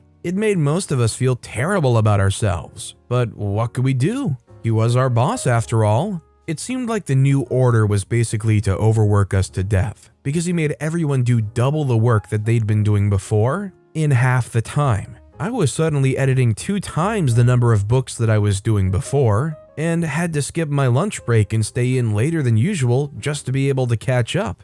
Quickly, I went from loving my job to absolutely detesting the very act of waking up in the morning just because of my work. I had manuscripts piled on my desk every morning, and they didn't reduce, whether or not I finished the day's work. Now, I'm not a very extroverted person unless I'm around my friends, which means that I usually ignore things that I'm uncomfortable with until it gets to the point that neither I nor the people around me can ignore it anymore, and then someone else speaks up about it. I never confronted situations myself, but in this case, I was livid at the inhumane amount of work that we were being given. A few older workers at work had been laid off because they couldn't keep up with the new boss's work rate. One of them had even ended up in the hospital because of a lack of rest and an increase in stress levels. He basically fired her when she called to take a sick leave. This man was cruel and we couldn't do anything about it. That was until I decided to finally stand up to him. If I'm being honest, it was more anger than anything else, because I normally never would have even had the courage to stand up to a waitress who got my order wrong and talk less about my boss in the workplace. It was a Friday afternoon, and I was just finished with all the work I had during the week. About 2 weeks prior, I had applied for a half day that day and was told that it would only be granted if I finished all of my work by the time I had to leave. I was done an hour before the time I had to leave and was busy cleaning my desk when my boss walked in with a pile of files lined up on his arm and dropped them on my table. Without waiting to listen to anything I had to say, he walked back to his office and shut it behind him. I got really mad and went in behind him to express just how upset I was at the way he overworked us. The entire head office heard my outburst and everywhere was eerily silent as I gave my boss the piece of my mind. I can't recall everything I said to him, but I did speak of the way things were run in the office and how we all hated it. In the way of a true narcissist, he began to let me know how hard it was to run a company full of incompetent people, and that he was trying his best to make sure we earned more money than other publishing firms around. I tried to ask whether our health wasn't important to him, but he didn't care much for what I had to say. I tried to bring up some other things, but I was defeated as he only ended up dismissing me for the day. I was so anxious for the entire weekend that I could barely even sleep. It felt like the end for me, and my friends from work even may seem so with how often they called to check up on me. At work on Monday, Chad called me to his office and let me know that my job as an editor was now part-time, and I would be his new personal assistant. I hated the idea of it and tried to talk my way out, but he let me know that it was either I accepted the job or I would be fired. Having just moved out of my parents' home into my own place, I knew that I couldn't afford to lose my job. Working as Chad's personal assistant was basically me being his little errand girl and part-time maid. My work area was moved closer to his, and when I wasn't editing mountains of manuscripts, I was getting his coffee, buying him lunch, or helping to pick up his son from elementary school. This was when I found out that he was indeed married and his wife also worked. Somehow, my job changed to being his child's babysitter. There was nothing said about it. I just somehow fell into the role and had to keep his kid busy during the weekends. Just like his father, Mini Chad was a spoiled brat that felt the happiest when he was making me a slave for him. He was just such a nasty little kid, and I disliked being around him. It was worse because his parents believed everything he said over what anyone else did. So if I ever tried to let them know that they were raising a monster, I would get laid off from my job immediately. Being a personal assistant to Chad meant that I didn't have a personal life anymore because I had to be at his beck and call every other day. Hanging out with friends was a luxury that I could barely afford, and dating was definitely out of the question. Somehow, through all of the stress that I went through, I barely even thought about quitting. Now that I think back to it, maybe that was the reason that Chad thought he could be a jerk to us and get away with it. The people who worked at the firm had been there a while, and having to find new jobs was a hassle for them. Things changed for me when I asked Chad for a raise because I was still doing my regular editing job while turning into his and his son's permanent babysitter. He decided that I wasn't doing enough work to be deserving of my salary, and he cut me 20% off. I was mad enough to quit, and I'd started to apply for jobs in my spare time, but I also decided that maybe it was time to give Chad a taste of his own medicine. As his personal assistant, I had access to his schedule, and I also made a few of his appointments. I wanted to let him have an inkling of what it was like to be me, so I started to set his appointments too close together. He barely had any time to rest as he attended meeting after meeting. He had something going on nearly every hour of the day for about a week, and he could barely even last 2 days. It was hilarious watching my boss barely have time to get himself ready and dressed, and the once very well put together man looked a mess when he stepped into work. One time he even wore a mismatched suit because of how much he needed to do. He lived just 1 week in my shoes, and he was such a mess that he had to take a month off work for a vacation with his family. Of course, I still worked during that time, but I was in charge of booking the hotels and organizing the events that they would attend. Coincidentally, there was a Billie Eilish concert in town and his son really wanted to go. I was asked to purchase 3 tickets for his entire family, and I did so. Apparently, he wanted tickets with backstage passes, and I should have known that without him having to have said it. He insulted me so much that I decided to keep the tickets for myself. They were virtual tickets, and I forgot to send them to his email. While he was turned back at the entrance of the concert, I was inside with 3 of my friends from work, listening to the talented Billie Eilish entertain us. Of course, he tried to reach me, but my phone was turned off because I deserved the weekend off. I turned my resignation letter in not too long after that and went back to working at the library until I got a better job. Because honestly, anything was better than working for an ungrateful man who didn't appreciate the work that people did for him. I still work at the library, but I have an interview at a different publishing firm next week,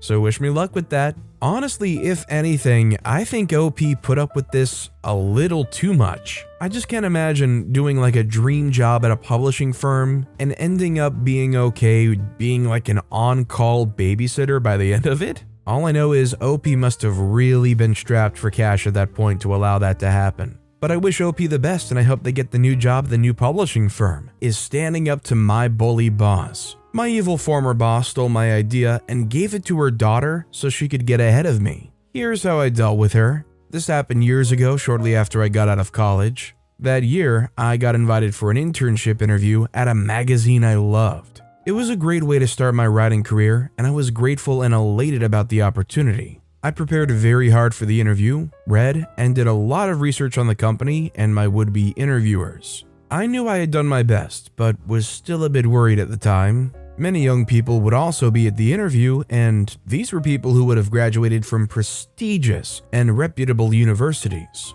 Luckily, all my hard work paid off. I did well at the first interview, was invited for another interview, and I was selected. 12 of us were selected for the internship and divided to work in different departments. Some got fashion, some were in politics, and 3 of us were selected to work in the entertainment vertical. We worked with different columnists and did whatever was required of us, including the traditional serving coffee and buying lunch. And we had a boss who was the head of the entertainment department and the editor-in-chief.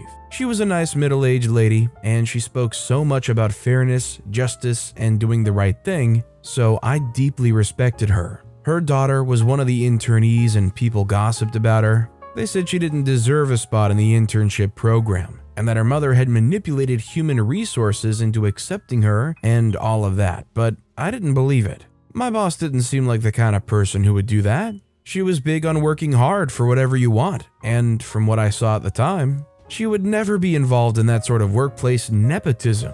Well, I thought wrong. I started to have second thoughts when I worked closely with her daughter. First, she was not so bright, and she looked and talked like she had some growing up to do. She was quite immature and would roll her eyes and pout like a teenager. I don't mean that she was a total dumbo, but I knew that there's people amongst those who came for the interview who deserve this spot more than her. It was clear that had her mother not been a senior staff, she would have never have been selected. It was obvious she did not do much work like the rest of us to secure the internship. She was lazy and uninterested in doing anything, and she complained a lot. Her lackadaisical attitude towards work only happened when her mother wasn't around though. Whenever she sees her mother around, she would pretend to be busy or would be walking around asking people if they had any job for her to do. It was funny. I honestly didn't have a problem with her or with the fact that the writers and other workers never asked her to get a coffee, buy their lunch, or hold stuff. I've always known that all fingers are not equal. Some people have to prove themselves more than others to achieve the same goal. And I didn't exactly like it, but it's simply the way things worked in life. My dad always said, "It doesn't matter if you have to do the extra work, do it anyway."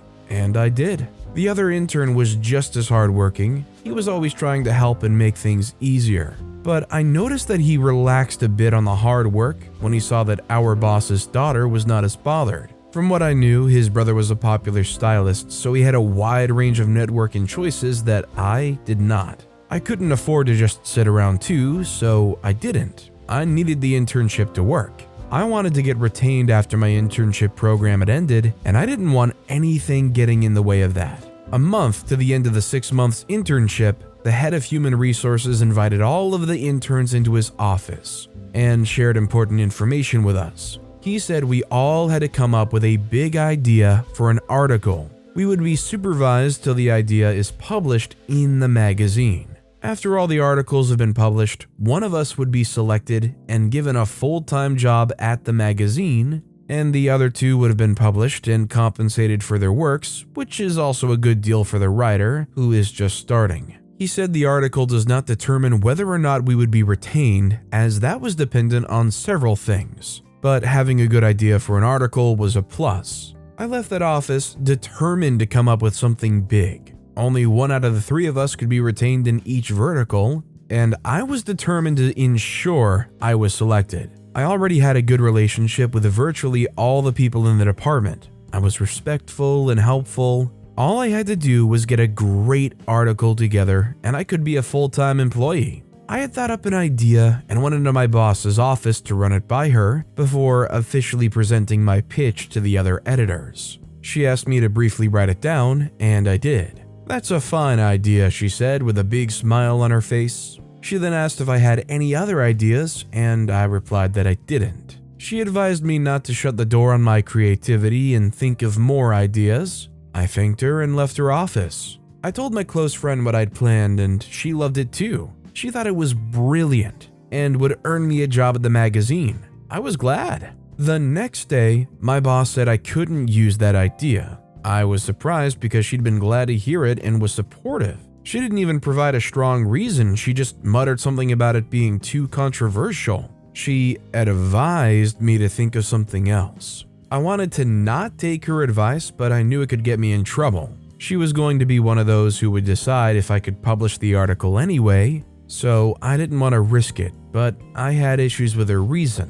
The magazine's known for publishing very controversial articles. It's contributed to the growing number of readers they have all over the world. I decided I was going to think of something different. My friend was disappointed because she believed the idea was superb, but I couldn't pitch it anymore, so I chose something else. I only had 3 days to come up with something since we were to present at the end of the week. And I did, but it wasn't well thought out. Not as much as the first one. I did my best to make a good presentation of my pitch to the editors, and it was accepted. I'd started to work on my article, as were the other internees, when one day, the third internee in entertainment came to me.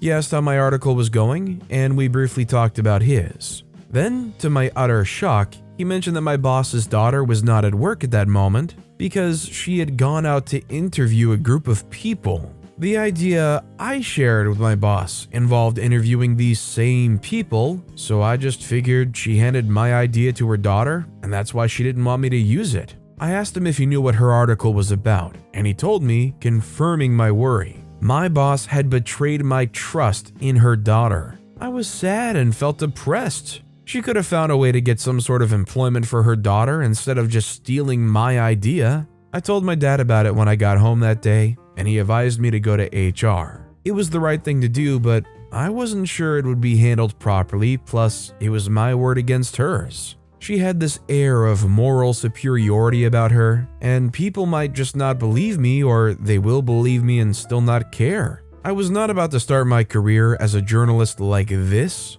These top journalists speak to one another, and I didn't want to have to deal with so much hate that early in my career. I decided I was simply going to have to get my revenge. I was eventually going to take the matter to human resources, but I would get my revenge first. That way, if they did nothing, I'd at least know I dealt with her. My boss was away on a work trip for 5 days, but when she returned to work, I confronted her calmly about what she had done. I remember the first question she asked was, "How old are you?" I didn't know why that was important, but I answered her. 23, I replied. "Do you have any plans to be a parent one day?" she said. I nodded affirmatively. She says, "Then you'll understand why I did what I did.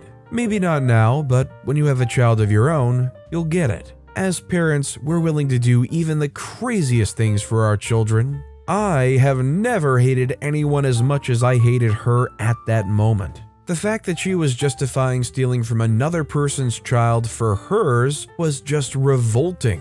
I was beyond angry. I, however, did not show it. I walked out of her office calmly. What pissed me off was how she acted like nothing had happened. Afterwards, she spoke to me like she used to with a very friendly tone. I didn't know exactly how to get back at her until my friend from college asked to hang out. She worked in another magazine at the time and had a column in it. I told her all about what happened at work, and she was mad about it. She knew my boss and had, before the incident, respected her, but was disappointed at what she did. "What are you going to do about it?" she asked me. I sighed. I didn't know what to do, and I told her that. I was just going to resign to fate. They say, "No way, you have to do something. Let me know how I can help you when you make up your mind." On my way back home, I thought of what I could do. I was going to get my friend to publish my original idea in her column and pass it off as hers, and she would do that before my evil boss's daughter published hers. That way, it would look like she copied the idea and it would never get published. That night, I texted my friend and asked if she could publish my idea in her magazine. She said yes, and that was how we kicked off our revenge mission. My friend and I met to discuss this again, and she thought it was a creative way to get back at my boss. But she also worried that I won't be getting credit for an idea I came up with. I was not bothered about that though, and I made that clear to her. I simply wanted to get back at my boss and her brat kid. To make it even worse, I tried as much as I could to peep into my boss's daughter's work and see what changes were made to my original idea so I could tell my friend about it. No changes were made, but I sent the exact article title to my friend. My article was published first because I finished quite early and it was edited just after. 3 days before my boss's daughter's article was supposed to go live, my friend published hers. Nobody knew about it at the office until the next day when one of the editors found out and was alarmed. The whole department was thrown into a frenzy, but one thing was certain. She could no longer publish hers, and it was too late to publish a new article because it would take time, and the evaluation was supposed to happen at the end of the next week. It seemed very suspicious to everyone that my friend's magazine copied the exact headline and covered the same story. My boss and the other editors decided to look into it. I was called into the boardroom and questioned. My boss's daughter was present in the room. Her eyes welled up in tears. Of course, I told them I knew nothing about it. I said I didn't even know what my boss's daughter was working on. She was asked if she had ever told me about her article. She said she hadn't, and I was released. I kind of felt bad for the girl. She probably didn't know her mother stole the idea from me, or she knew. I didn't care, as long as she looked stupid and comes off as a chatty person who can't keep what she was working on a secret until it was published. I'm good. Before the end of the day, my boss called me privately into her office and asked if I did it. I laughed hysterically and excused myself. At that point, I wasn't even interested in working at that company anymore. I had gotten the experience I needed anyway. I decided I was going to let HR know before leaving. Now that the exact article had been published elsewhere, they will probably believe I came up with the idea. I told them all that happened and added that I was not interested in being retained. One of them tried to convince me to stay, but I decided against it. I didn't want a situation where I'd start on an uneasy note with my coworkers, so I politely declined. I left the company that day and never returned. I heard one of the editors took my former boss's place. She was demoted based on my report and the fact that she's had other issues in the past, but she couldn't handle the shame, so she turned in her resignation and left to work as a chief editor for another magazine. Of course, the bratty young lady was not retained either. I was super proud of myself for standing up to my bully boss and not just letting her steal my idea and get away with it. Honestly, I think what OP did here was a big sacrifice. Imagine having such a great idea that you think is a home run idea. Somebody steals it from you, and in an ultimate sacrifice so that that person can't get away with it, you give it up to another person for free without any credit, just so that thief cannot steal your thunder. If you were in OP's shoes, would you be happy with the overall outcome? Or would the whole situation always bother you in at least some small way? Let me know what you guys think down in the comments. And our final story of the day is my formerly smart best friend. We all know a smart person that shows off, is a witch, and treats other people like they're completely stupid. Sometimes they're a distant acquaintance, the popular girl at school, or even your own parent. In my case, they were one of my best friends. It wasn't always like that. We were basically born to be best friends. Our mothers had us exactly a month apart, but they didn't really meet each other until a few months later, when we were falling sick like all the time and had to be at the hospital a lot. Our parents met each other at the ER and decided that it would be a good idea for their two sickly children to be friends, and it worked. We were tight as thieves from the first time we met, and for most of our lives, we did everything together. Things started to change when I turned 14 and was diagnosed with dyslexia. Between us, my best friend, we'll call her Sarah, which is an obviously fake name, had always been the smart one. My parents tried not to compare us to each other, but when you're an Indian kid with strict parents and your best friend is a white kid that's so much smarter than you, it tends to make things a little weird between you and your parents. I still believe that despite how much they disliked that Sarah's parents were so lenient with her, they let us be friends because she was smarter, and by association, maybe one day I would be smart too. Sarah was sweet to me, and she was the best friend any girl could ask for. She was pretty much also perfect, with perfect hair and blue eyes and perfect grades. Her parents were even perfect, being the stereotypical high school sweethearts that got married after also attending the same community college. Not that I had any problems with how I looked or the fact that my parents' marriage was arranged, but between Sarah and I, she was automatically everyone's first choice. We didn't really have to start problems until I was diagnosed with dyslexia. My parents had just dramatically announced it to me after assuring me that they still loved me no matter what. Because I was so distressed and upset about the diagnosis, they decided to give me one chance to do whatever I wanted. It was a Friday night. So I asked for permission to go to a party, and they begrudgingly agreed. If you have immigrant parents and are a 14-year-old middle schooler, I'm sure you understand how much of a big deal this was to me. I went with my best friend, and we were having a good time until it was time to play the dreaded spin the bottle game. Even then, I knew that the game was trouble and nothing good would come out of it, but my best friend convinced me that it would be harmless. The game went okay, until the bottle landed on her and she chose to tell the truth. I can't recall the question, but her answer was basically blurting to about half of my middle school classmates that I was dyslexic. Note that I'd only just let her know about it barely an hour earlier while her mother drove us to that party. There were a lot of other things that she could have said, but the fact that she chose that particular secret to spill made me really sad. I stomped out of the room where the game was being played and sat with the host's family until Sarah's parents came to pick us up later that night. We didn't speak on the whole ride home, and for the rest of the weekend. I thought that my best friend would realize that she offended me and apologize by Monday, but she just pretended that everything was okay and went straight into talking to me the moment we entered the school halls. When I did try to let her know that I was offended by the stunt she pulled on Friday night, she brushed me off and called me dramatic. At that point, my 14-year-old self knew that things would never be the same again.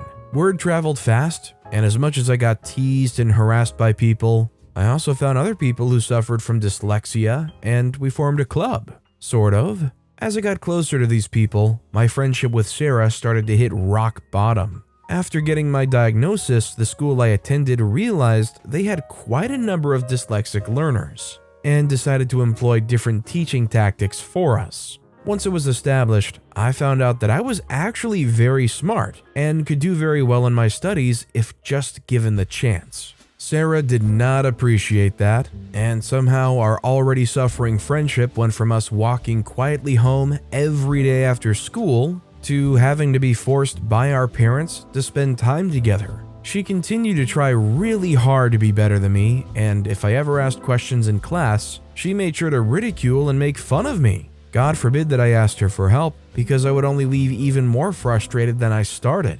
It didn't help that she was already at the top of most of our classes, and she was automatically recommended to me by teachers whenever I needed help in school. Eventually, we figured that there was no way that we could continue being friends, but we had to pretend for the sake of our parents. I got a boyfriend in high school, and I used the excuse of going over to hers to go see him all the time. She did the same, but with parties. I'm still even surprised that she didn't rat on me. We drifted even further from each other until high school was over. Our universities were in different states, and we had one last sleepover before we both moved and went non-contact with each other. Uni was a little more accepting and honestly a little fun. I was able to manage my dyslexia enough to go through it as smoothly as I could manage until I graduated and got a job out in the city. I got my own apartment, started earning adult money, and could do whatever I wanted. I also had a boyfriend who loved me, and my relationship with my parents was as good as it could get when they weren't screaming at me to come home. My life was far from perfect, but at least it was progressing positively. On a random day, I got a call from a strange number, and when I answered it, it was my former best friend Sarah. I was super shocked because we hadn't spoken to each other in about 5 years. But I answered the call anyway. It started as an innocent little call to catch up on each other and talk about everything that had happened in the past couple of years. It was nice to just catch up, but then it seemed like luck hadn't been on our side. She went on a long rant about how she was in between jobs, about to be homeless, and in need of a fresh start. Of course, I felt bad for her, and I knew there were a few openings at my job. She didn't live in the city like I, but she lived only a few hours away, so I convinced her to come over and even promised to let her stay at my place. It was nice when she first came. She looked great and seemed very carefree and even almost a different person than who she used to be towards the end of our friendship. I let her have the spare room in my apartment, and she was only supposed to stay for a month, which I'd prepared myself for. When Sarah and I talked some more, I found out that she had dropped out of college just before her final year. It shouldn't have been a problem if she had told me earlier, but she didn't, and there was only so much of a good word I could put in for her at work. She did get the job, but it was a lower paying one, which she outrightly blamed me for, just before stating that she would need to stay at mine for 3 months longer than we originally planned because her salary wouldn't be enough to get her a place in the neighborhood that she really wanted to live in. I was eager to rekindle our childhood friendship, so a part of me thought that it would be the best idea to let her do what she liked for the most part. It started with me always having to clean up after her, and then graduated to me being her mom and having to wake her up and make her shower, have breakfast, and dress up in time so we would get to work early. I introduced Sarah to all my friends, my work friends, friends from college I still spoke to, and even my boyfriend, and they all loved her instantly. Who wouldn't? I was just glad that they got along and happy that she wouldn't feel so lonely. With time, it started to feel like I was being left out of things within my own friend group, but I gaslit myself to believe otherwise. During lunch at the office one day, Sarah was huddled over with my work friends, and they were all glued to their phones. I went over and inquired about what was so interesting to them, and I was introduced to Wordle. If you don't know what that is, it's something like a digital crossword puzzle where you get a few tries to guess a word. Now, because of my dyslexia, I tend to stay away from crossword puzzles and things of the sort, but I wanted to give this Wordle a try because, according to them, it was really fun. When I expressed my eagerness to play and asked someone to explain further, Sarah made a joke about me being too dyslexic to really understand anything. It hit me like a ton of blocks because not only was this the second time she was doing this, but none of my work friends knew about me being dyslexic. It wasn't like I was embarrassed about it, but my theory was that if I could manage it just fine, why did the rest of the world need to know? Thankfully, my work crowd was a little more mature than middle schoolers, and they instantly understood that my condition was not a joke. It didn't stop it from still being extremely humiliating. I thought that confronting Sarah this time would be different since we were a little more grown up, but it was the same darn thing. She insisted it was just a little game and there was no need to get all worked up over it. I demanded an apology from her and she burst into tears, adding a little sob story that I didn't care enough to listen to because of how angry I was. She was right about Wordle just being a game, but telling me that the only reason I couldn't play was because of a condition that I had was just downright mean. I realized then that whatever friendship I was trying to salvage with her was gone. She was still as childish as her high school self, and there was no helping that. The Wordle incident was just the cherry on top of the pie of all the other annoying things that she did to irritate me. So I sat her down one fine day and let her know that she needed to move out. Sarah did try to guilt trip me by using the history we shared, but I'd been desensitized to her tactics already. When she found out that there was no way to talk me down, she tried to demean me some more, but I threatened to call the police on her. She didn't move out of my apartment until a week later when I was at work. She took a sick day off that day and moved her belongings out, but not before smashing eggs all over my white walls and writing some very mean things with a red marker. It was a pain to get the stains out, but I'm just glad she's gone. Sarah eats lunch alone at work now because everyone knows who she really is, and it feels like karma really did her thing on my behalf. Even though I did have plans of getting my own revenge on her, being in the same place as her while she learns about what it means to have no friends is revenge enough. About the Wordle game, it was hard getting adjusted to it because dyslexia makes simple things like that difficult, but I think I'm beginning to get the hang of it. I'm not gonna lie, I was super into the Wordle thing for a minute there, so to see it pop up in one of these stories is kinda neat. I think there was like a good chunk of people that, regardless of what topic the original circle of people that gathered was about, there was a stretch there where everybody shared their like Wordle records for like maybe a couple weeks before finally giving up. Like I saw in like a sports chat somewhere that there was like a stretch for a while that there was just like a bunch of Wordle things going on and people talking about, oh, that's a crazy word, I've never heard that before. It would make me no happier than to hear about OP huddling in a circle with all of their friends while Sarah's sitting at the sad solo table, and OP and all their work friends going and talking about the new Wordle. I tattled like a snake because sometimes blood isn't so thick. When people say blood is thicker than water, I can bet that they've never met a family like mine. My family was picture perfect, and I mean that in every way the phrase has been used in time past. But what was beneath the covering of that perfect look was way more disturbing than anybody could imagine. In truth, I should not be telling this story to anyone. But what else have I got to lose anyway? I've lost my job, family, and the one person that truly cared about me. And to be fair, I am on the brink of losing my sanity, but that's fine. I'm not going down alone. At least I'll have my family with me. We would all go down that rabbit hole that stinks of betrayal and deceit. I never imagined that beneath the serene facade of our suburban home lay a web of lies and deception that would shatter my world. My name is Michael, and this is the story of how I stumbled upon a long-buried secret that exposed my mother Janice for the betrayer she truly was. It all began innocently enough, with a harmless search in the attic for some old family memorabilia. Amidst all the dusty boxes and forgotten belongings, I came across this weathered envelope that piqued my curiosity. I knew I'd never come across this envelope before, and if I remembered correctly, I'd helped Ma pack the contents of this particular box. So conventionally, I should not see anything strange inside the box. However, inside it,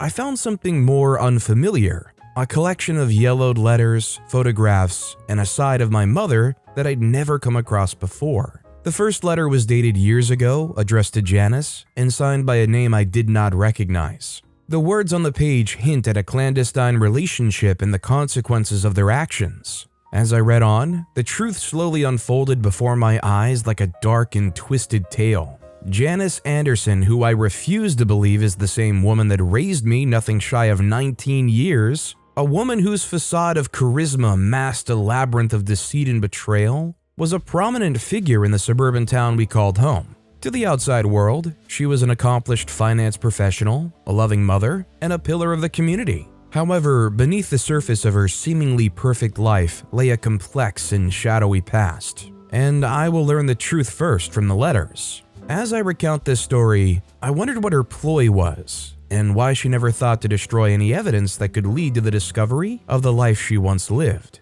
Was she expecting me to find the truth someday? Or did she just believe that I would never be smart enough to figure it all out? But she was wrong. Very. Janice's ambition was evident from a young age. She was determined to rise above her modest beginnings and make her mark in the world. As she entered adulthood, her drive led her to pursue a career in finance, where she showcased exceptional skills in handling numbers and making calculated decisions. During her ascent in the financial world, Janice encountered influential individuals who would play pivotal roles in her transformation. She was welcomed into a circle of power and privilege, rubbing shoulders with the town's elite. These connections opened doors for her, propelling her career to new heights. In the early stages of her success, Janice made her mark by leveraging her charisma and charm to forge alliances. She was a master at reading people. She still is to a large extent, sensing their vulnerabilities and using them to her advantage. Many admired her business acumen, but just a few saw the ruthless tactics she employed to climb the corporate ladder. It was this ambition that led Janice to uncover a secret that could have potentially destroyed the reputation of one of the town's most influential figures. The truth gave her leverage over powerful individuals, which she shamelessly wielded for her own gain.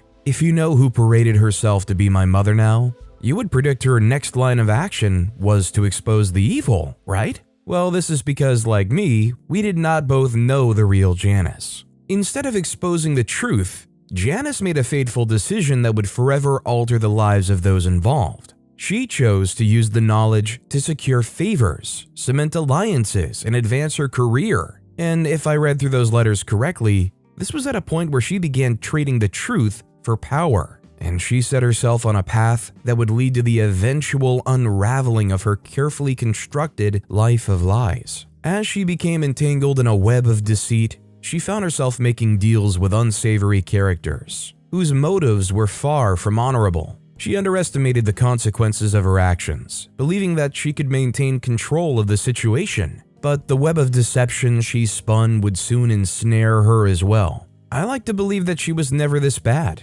I like to believe that all I read was a lie, but it wasn't. The woman I knew was false, a figment of my imagination. And as I sat in the dim light that day, processing all I had read, I began to recount events that might have shown the lapses in her acts. One of those nights, in her greed for a seat at the table, fueled by her thirst for control and power, Janice made a critical mistake that reverberated through the lives of many. She betrayed the trust of close friends, implicating them in a fraudulent scheme that was designed to protect her own interests. Innocent lives were upturned, relationships shattered, and the tranquility of the suburban town was forever shattered. In the aftermath of her actions, Janice's world began to crumble. The consequences of her deceit weighed heavily on her conscience, and she struggled to maintain the facade that she had so carefully crafted. People began to question her integrity, and the once admired figure found herself ostracized and isolated. As the truth slowly emerged, families affected by Janice's actions sought justice and closure. The pain she caused was immeasurable, and forgiveness seemed like an insurmountable task for those she had wronged. She had shattered their trust, and she felt it could never be fully repaired. My mind struggled to comprehend the incongruity between the loving mother I had known and this woman who had caused such devastation. The memories of laughter and warmth we shared now clashed with the revelations of her past actions. I couldn't help but wonder if the affection she had shown me had been a facade all along. During my quest for truth, I reached out to old family friends and acquaintances, seeking to understand the events that had unfolded in the past. Each conversation peeled back another layer of deception, revealing a side of Janice I had never fathomed. The people who had once admired and respected her now spoke of her with a mix of pity and disdain. I tried to make sure she would not see me coming from the shadows. I wasn't sure what she would do to keep her past a secret if she found out I'd been poking around. But that was not all. There was one last piece of paper, one letter that seemed different from the rest in the pile that I found. I couldn't understand what I read, but I knew I had to find out. In the dark room where I sat with the letter, I clutched the letter tightly in my hand, my heart pounding in anticipation and dread. The words etched on the paper had sent shivers down my spine, revealing a dark secret that challenged everything I thought I knew about my mother. So I decided to follow the address on the letter, hoping to find answers that had remained hidden for far too long. But now, I wish I didn't. At least I wouldn't hurt so much. The letter was addressed to a prison, and from Googling the location, I realized that it would take me 12 hours on the road to get there, but if that was the price I had to pay to understand everything, I was willing to do so. As I approached the prison, a mix of fear and curiosity gripped me. I could not have anticipated what awaited me within those cold steel walls. My mind raced with questions as I stepped into the visitation area, searching for a man who had written the blackmail letter. Finally, my eyes met the gaze of a weathered man seated across the table. His eyes held a glimmer of cunning knowledge, the weight of his own sins evident on his face. His face looked awfully familiar, like I knew him or I'd seen him before, yet I struggled to narrow down where I'd seen him. The first words that would proceed from his mouth were that I looked just like my grandfather when he was in his 20s. Now, this got my attention immediately because, as far as I know, I've never met my grandfather. So why would a stranger in prison miles from where I've been all my life know I looked like my grandfather? I introduced myself, and he nodded knowingly, as though he was acknowledging that he knew what had let me come to him. The man's name was Robert, and as he spoke, the pieces of the puzzle began to fall into place. He revealed that my mother was in fact the mastermind behind how he landed in prison with a 20-year sentence from the judge. He had once been one of her closest confidants, but his knowledge of her nefarious actions made him a threat. That's when she decided to take drastic measures. In a voice tinged with bitterness, Robert recounted the tragic accident that had claimed the life of my true mother, Janice's best friend, and his wife. It had been a fateful night, and the events that unfolded were far from accidental. My mother's web of deceit had spun out of control. The paper trail for embezzlement was being linked back to her department, but she was smart enough to divert the attention to him since they worked in the same corporation then. Robert claims he has no proof of how his wife died, but he swore that it was the people who thought he had wronged them that decided to take it out on him through his wife. It meant one thing: it was my mother's fault. Tears welled up in my eyes as I learned the truth about my identity. I wasn't Janice's biological child. I was the child of the close pal she had betrayed. The weight of this revelation threatened to crush me, and I struggled to come to terms with the lies that had been woven around me my entire life. As I listened to Robert's account, I saw the complexity of human nature unravel before me. My mother, driven by ambition and the desire to protect her carefully curated life, had sacrificed the well-being of others. Her thirst for power and control had led her down a path of deceit and betrayal. But there was one thing I could not understand. Why did Robert not fight against it? Why did he leave her for so long? What was the point of the blackmail letter he sent to her 7 years ago? I left the prison that day with my mind a whirlwind of emotions. I felt anger towards my mother for the web of lies she had spun around me. I felt grief for the mother I'd lost and confusion about my place in this tangled narrative. I thought I would get the whole truth, but I didn't. Not from Robert, at least. I knew that I had to confront her. It was only her that could set me free from the chains of deception that had kept me bound to her for years, and this was exactly what I did. As I stood before my mother, clutching the pile of incriminating letters, my heart was heavy with both determination and sorrow. I had hoped that confronting her with the truth would elicit remorse or even a glimmer of acknowledgement. But instead, she chose to feign ignorance. The weight of her deception crushed me, and I knew that justice demanded action.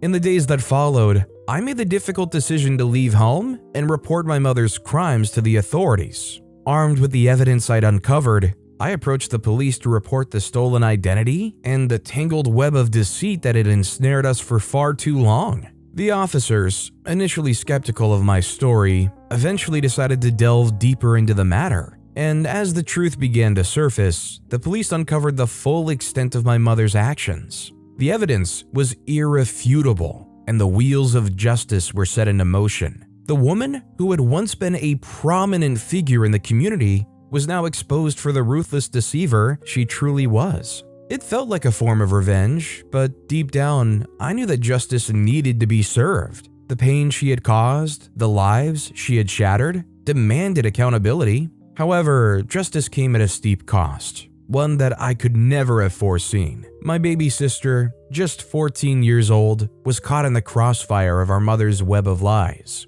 With my mother's arrest, my sister was thrust into the system, a victim of circumstances she could not comprehend. It broke my heart to see her suffer, and I desperately wanted to shield her from the pain. I tried to explain the situation to my sister, to make her understand that the actions I'd taken were necessary for justice to prevail. But how could I expect her to grasp the complexities of her mother's deception at such a tender age? To her, I was tearing our family apart, and the resentment she felt towards me was palpable. I longed to tell her the whole truth, to reveal the depths of our mother's betrayal, but I knew that she wasn't ready to bear that burden. In pursuing justice for the victims of my mother's deception, I had unwittingly become the catalyst for our family's unraveling. As I navigated through the aftermath, I found solace in knowing that justice had been served, and that the victims of my mother's deceit had found some measure of relief. But I still wonder what my father would say if he could see me now.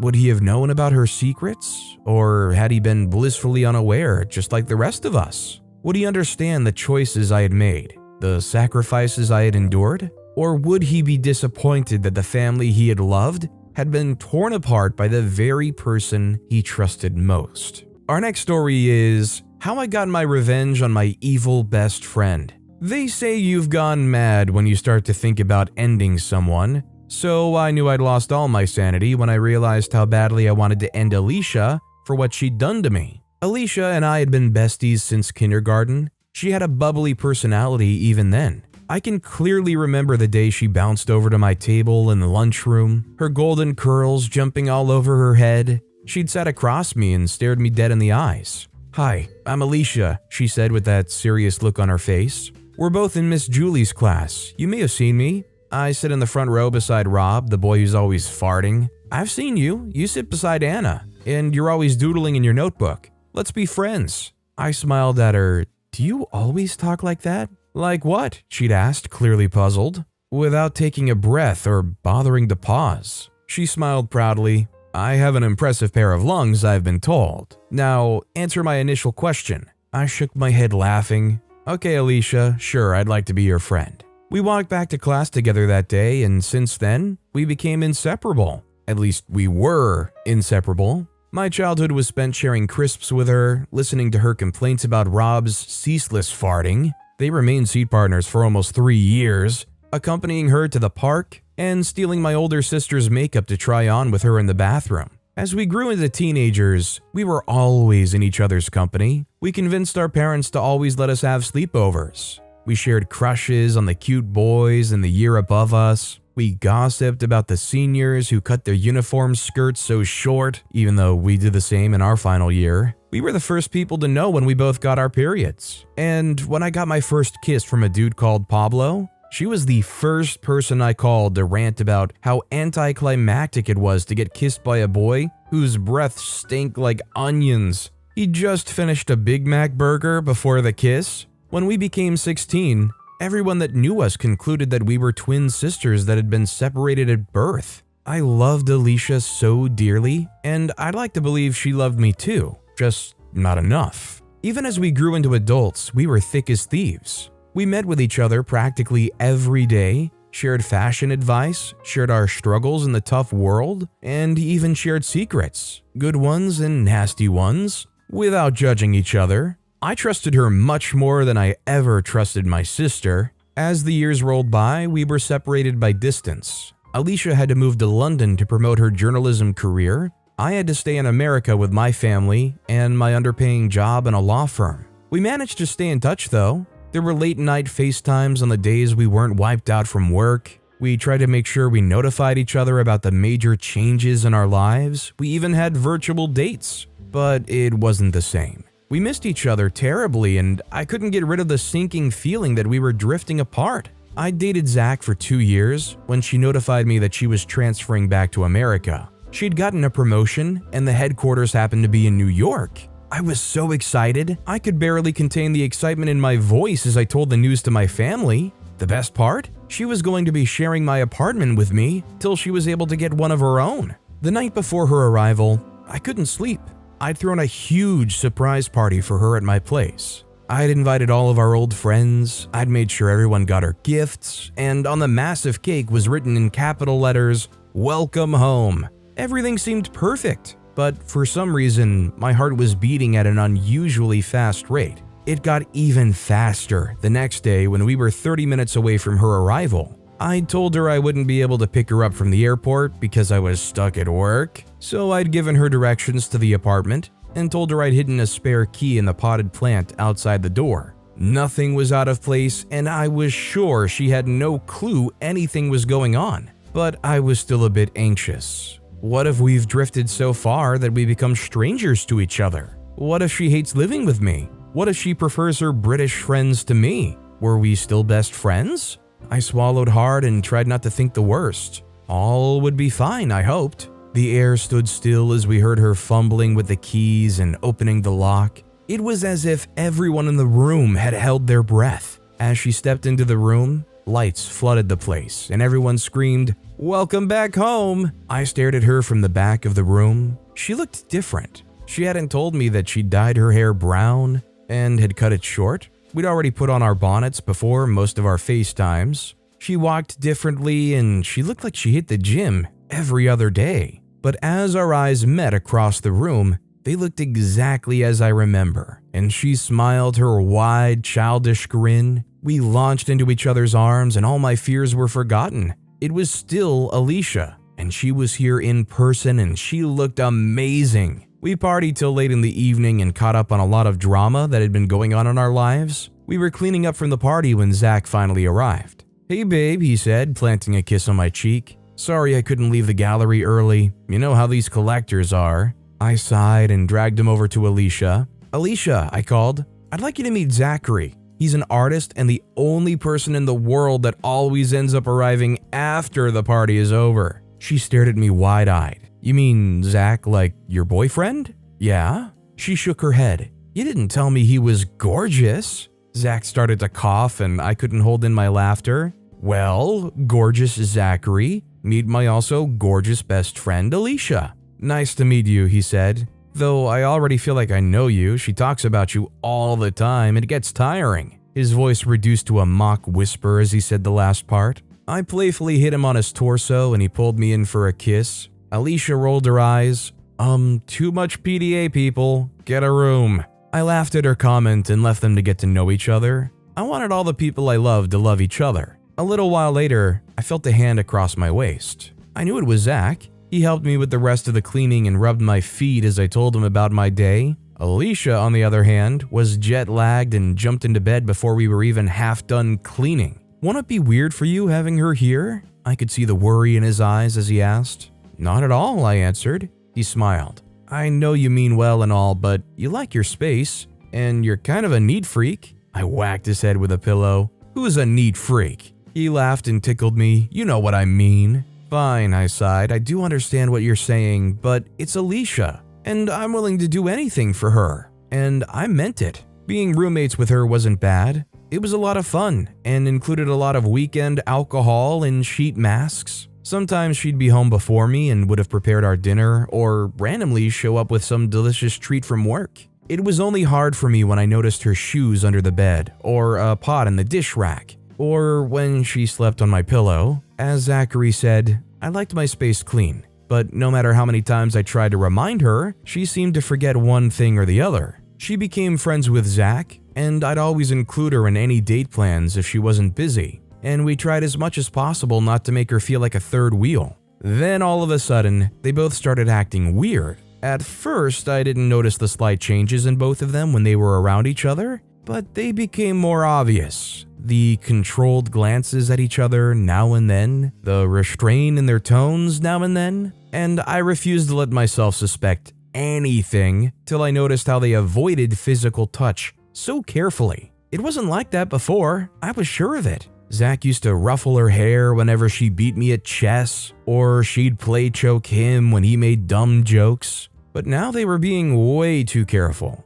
They'd keep a lot of distance between them when they were on the same chair, and they wouldn't as much as let their breaths come in contact with each other. And people only did that when they'd reached a level of intimacy they were trying to hide. I was extremely bothered, but I didn't want to make any dramatic decisions just to be proved wrong. I didn't want to believe that what I was thinking was true, but the more I kept quiet, the worse things were getting. At some point, they both became almost unavailable to do anything with me. Alicia would be stuck at a work meeting, while Zach would coincidentally be occupied with some art exhibit or the other. At the same time, I tried to keep my tongue in my cheek, but it was too much to hold in. So I finally asked Alicia what was going on and why she never seemed to be around anymore. She told me it was because she'd met someone and she liked him, but she didn't want to tell me about him yet because she wasn't sure if it was serious or not. The relief that coursed through me was instantaneous.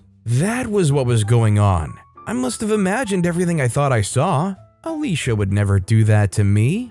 Zach loved me. He wouldn't betray me either. Since I knew what was going on with Alicia, we seemed to have more time together. She was always on her phone texting Mark, the mystery guy, but she gave me enough details about him to make me love him for making her so happy. I teased her a lot though because she had this dreamy look in her eyes whenever she talked about him or when she texted him. I told her how I felt like Zach was getting tired of me, but she assured me that she'd never seen two people so in love.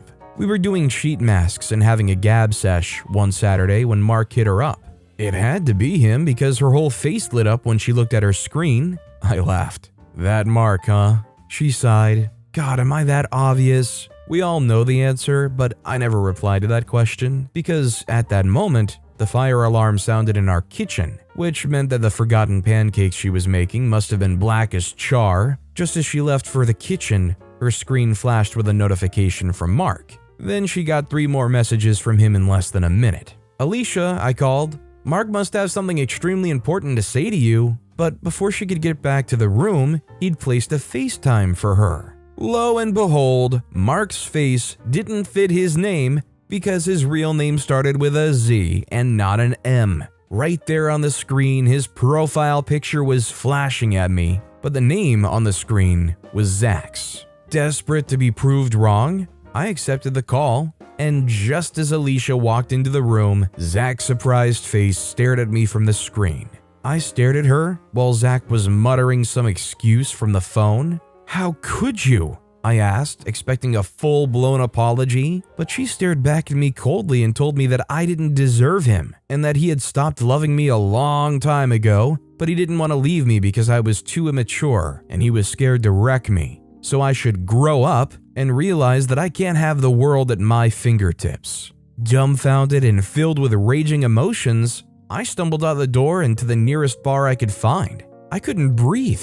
This could not have been happening. I was probably dreaming, but I wasn't. By the time I returned to my apartment, she'd cleared out all her things and left a "please don't contact me" note on the kitchen table. As if I was ever going to contact her. I hated her. Men come and go, but friendships were supposed to last a lifetime. I would have been able to deal with Zach cheating with anybody else, but the fact that she could betray me like that broke me. I'd given her the best of my heart and she guiltlessly messed it up without a second thought. I was never going to let anyone get that close to me again, and she was going to pay very dearly for every tear I'd shed. A year later, I received their wedding invitation in my mail, and I couldn't believe that they'd handed me the opportunity to get my revenge on a platter of gold. I didn't feel sad that they were getting married. All I could feel was hate and anger. I felt mocked, but that was alright because soon they'd be crying out in anger and embarrassment. The morning of the wedding, I dressed up in my best black gown with a black hat and dark makeup. When I walked into the church, everyone turned to look at me, but I didn't mind. That was exactly what I wanted. I kept my head low till the priest in charge of the ceremony asked if anyone had an objection. Then I marched with my eyes fixed on the confused-looking people to the front of the altar. I took the microphone from the priest and cleared my throat. "Today, I'm dressed in black," I began. Not as a mistake, but as a symbol of mourning. I went on and told the whole church about how she'd betrayed me and stolen my boyfriend, but I didn't stop there. I revealed a very unforgivable secret about how Alicia had gotten pregnant when she was 20, and she left the baby outside of the orphanage. As I walked out of the church, I saw her parents getting up from their seats and leaving the church too. I looked back and saw her crying on the altar with a shocked-looking Zach staring at her, but refusing to go close to her. I watched the tears fall for a minute and felt something close to happiness. Some days later, I heard that the marriage didn't take place. You know, usually it's just a formality thing when somebody says, "Speak now or forever hold your peace" or whatnot. But usually most of those people don't have quite such a big bombshell to drop to just utterly ruin the wedding. OP just basically Oppenheimered the entire venue. It was like the collective 3 years of their seatmate Rob, the farting classmate, was unleashed in that venue and everybody just had to clear out. I mean, dirty laundry like that was shared, that's one of those ones where you're in the pew, you put your hands up, you slap your lap, and you immediately go to get up like, "I'm not getting involved in this. I don't want to be a part of this memory in therapy." Maybe half-truths aren't so bad. When pitching ideas, it is important to withhold important information, at least till the contract is awarded. This helped me get my revenge against a dubious investor who wanted to cut me off from a potential life-changing deal. Making a great impact in life and making loads of money is the dream of every young man, especially after completing his degree. This was my life after my degree in architecture. I've always been of the opinion of setting new standards and bringing out the best of myself and others, and this is why I decided on putting efforts into self-development and understanding the scope of the real estate world. Getting good projects requires having a good portfolio, and this cannot be done without having enough money, which is something I lacked after my first degree, which made me turn my hopes on investment bankers to fund my projects, and in turn help us make more money. The real estate world is one filled with many competitors with high capital and good funding. I'm just coming in with ideas and low funding. I knew what I had to do and I started with it. I sent proposals out to a lot of companies pitching different ideas based on their area of interest and recent projects. I was able to meet with a couple of investors who were able to key into the ideas, but many of them didn't see me as a reliable candidate for the job. And as such, I got disappointed more than a few times. I didn't get discouraged, I only sought after everything I could learn during that period. It wasn't until the height of it when everything before I met Mr. Andrews, an investor who saw the beauty in infrastructure. I went for an interview to defend some of my works, and he happened to stumble on my work during a meeting with his friend, who was a member of the board meant to interview me. He scheduled a meeting a few days later with me to discuss options for growing the business and getting adequate funding for it. We had the meeting over lunch, and he appeared to be so interested. Well, who wouldn't be interested in a potential money-making deal? He saw the beauty of the work and decided to work by partnering with me. This deal got me having doubts about the possibility, but I had to keep cool and promise to look into it and get back to him. I went back to him after a lot of consideration and recommendations from my administrative team and my legal team. We decided that since he did the funding, in place of incorporating it into his company, he should buy in for 50% on every deal, leaving my company autonomous and self-serving. Mr. Andrews didn't like the sound of that also, but we worked a way around it, putting us under his company. Well, it's just the beginning of what I can call a bittersweet experience. Work commenced, and the first few months were like bliss. We were always up and running, keeping contact with potential clients, and setting up blueprints for our master project. We had started work on some mini projects and were able to install some of the latest security systems into every apartment in each building. That was the goal, to ensure adequate comfort and security for our clients. Working with Mr. Andrews gave us enough leverage as we were able to develop our software to match up any breach, as well as have funds to research and design more buildings to get more relevant within the space. It was as if I'd gotten access to my dream of being independent. Everyone on my team had enough to work with, and there was enough to pay everybody. It was like a dream coming into existence. We were able to submit more proposals and jobs were coming in. With the help of Mr. Andrews, we were able to get funds from investment banks to kickstart a lot of projects, which would give us quite a good chance of making a good profit on them, since it's shared based on the agreed percentage. I was already looking at how far this partnership would go when the first tragedy struck. Mr. Andrews never looked to me like a man who would meddle in petty affairs or would be willing to exploit his partners. Well, it first started with trying to fit people into the team. I had always worked with my own team, and we always had a mutual understanding of the job and how it should be done. Then Mr. Andrews started calling in favors by employing people and sending them to us. First, it started with him calling in favors to fill in and help out on some personal jobs off the record with our software. It seemed odd at first because we agreed on not including personal jobs in the business, but I overlooked it and saw it as something that I could do for a friend. A few months before the completion of a major project, Mr. Andrews came with a new employee and claimed he was his candidate to join the team as a software engineer and sub in as an interior designer. This caught me unawares as I headed the software and architecture team, and I didn't place a demand for a new member on the team. Neither did I say we were short of hands to complete our jobs. I decided to kick against it and rejected the offer, stating the obvious fact that we didn't need new hands on the job. He called a board meeting of all team heads as regards the issue,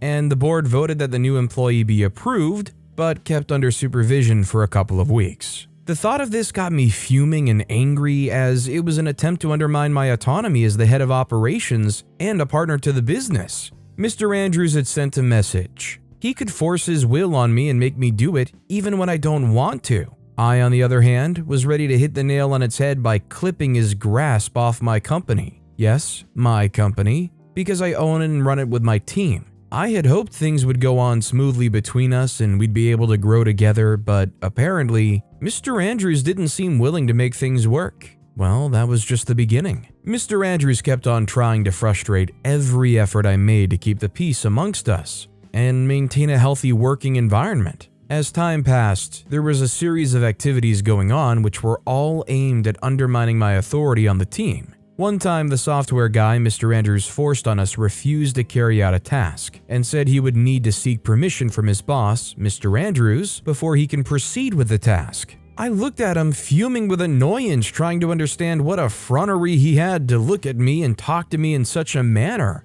I shut him up and told him to either carry out his task or leave the office with all his belongings and never come back. I had to also meet the supposed boss and warned him to stop meddling in the affairs of my team. I knew the entire drama unfolding was aimed at one thing, but I wasn't sure of what it was. I tried to cushion whatever effect it was going to have on the company, but I wouldn't have expected to be kicked off my project. Mr. Andrews had made plans to kick me off my projects and take over my company with the guise of rebranding and setting up a new company. He had his mind set on one thing, and I didn't see it early enough. He wanted me out of the business. The events that came up within the cycle of 4 months were quite annoying, but then I felt it was just actions of a man trying to assert his position as a man of authority over everyone around him until the day I got served with a notification of termination of contract. And this was at the edge of getting a very huge contract. Mr. Andrews notified me that they wouldn't be able to continue sponsoring our projects and standing in for loans. This caused me a lot of trouble because it was a sign that things were going to get rough. The next thing I discovered was that Mr. Andrews had started a new real estate company and was already bidding for contracts that we were pursuing while working together. It's one thing to betray my trust and try to steal or get contracts off my hands, but poaching my team members and clients? That's extra, and I wasn't going to take that without a fight. It's going to be like Newton's third law. For every action, force, and nature, there was an equal and opposite reaction. I'd have to get my revenge and save my company. I had to take a step backward to analyze what was going on and how much damage had been done. I checked with my team members and every one of our staff to see how many of them were willing to remain with us and work dedicatedly, even though it was obvious that things would be more tedious for us all. A few of them apologized that they had better offers elsewhere and would love to explore their options, which I agreed with, and we parted ways on good terms.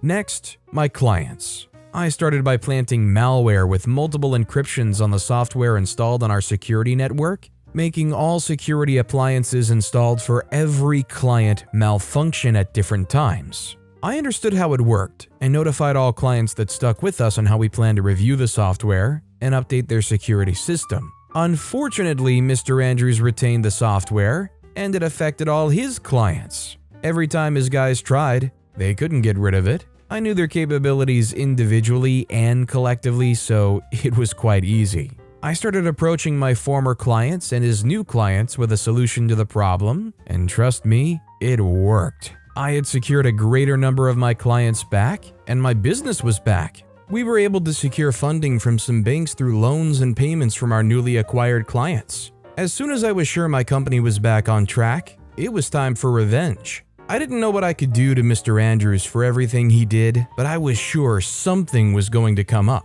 I started my research on him, from taxes to offshore accounts, traveling and medical history, crime history, and even family life. This man appeared clean on the outside, but I was pretty sure that it was too good to be true. So I kept on digging. I felt doing it alone was making me less effective. So I called my best friend Leo and asked him to come around. He already knew about everything Mr. Andrews had done to me and how he stabbed me in the back just because he wanted my company for himself. We continued digging, and this time we found some traces of some accounts running as expenses for his company, but being diverted into cryptocurrency through an offshore bank. We struck gold. Mr. Andrews had been stealing from his company and the board without anyone knowing or suspecting. Leo felt that was enough, but I wanted more. He wanted my company for himself, but he couldn't have done it without support from the board. There's only one reason why Mr. Andrews would have been stealing without anyone noticing. Either there's a front for money laundering or tax evasion. We kept on digging and found more. We discovered that the company had reduced its profits by 50% through an offshore account to evade taxes. I believed it was time for revenge, and it was going to be fun for me though. Remember the time I had installed some software on Mr. Andrews' laptop? It gave me the perfect start to my revenge, which was making him appear negligent in his duties. I was able to access his emails and personal schedules and found out he had a meeting to defend a project proposal. I was able to delete the original presentation and replace it with just mere drawings. I didn't care about him losing the contract. I can always imagine the disappointment in the eyes of the investors when what was displayed wasn't what was expected. After this, I heard Mr. Andrews fired his secretary. She was just collateral damage in my quest for revenge. We decided to carry else the action in our plan by sending an anonymous message to FinCEN, a bureau under the Department of Treasury, notifying them of a case of tax evasion by Mr. Andrews and his firm, resulting in the investigation of the firm and auditing of the firm's accounts in order to establish if the firm is truly guilty of tax evasion. Before the federal auditors came around, the board hired external auditors to check their books and ensure that it's full proof of any crime.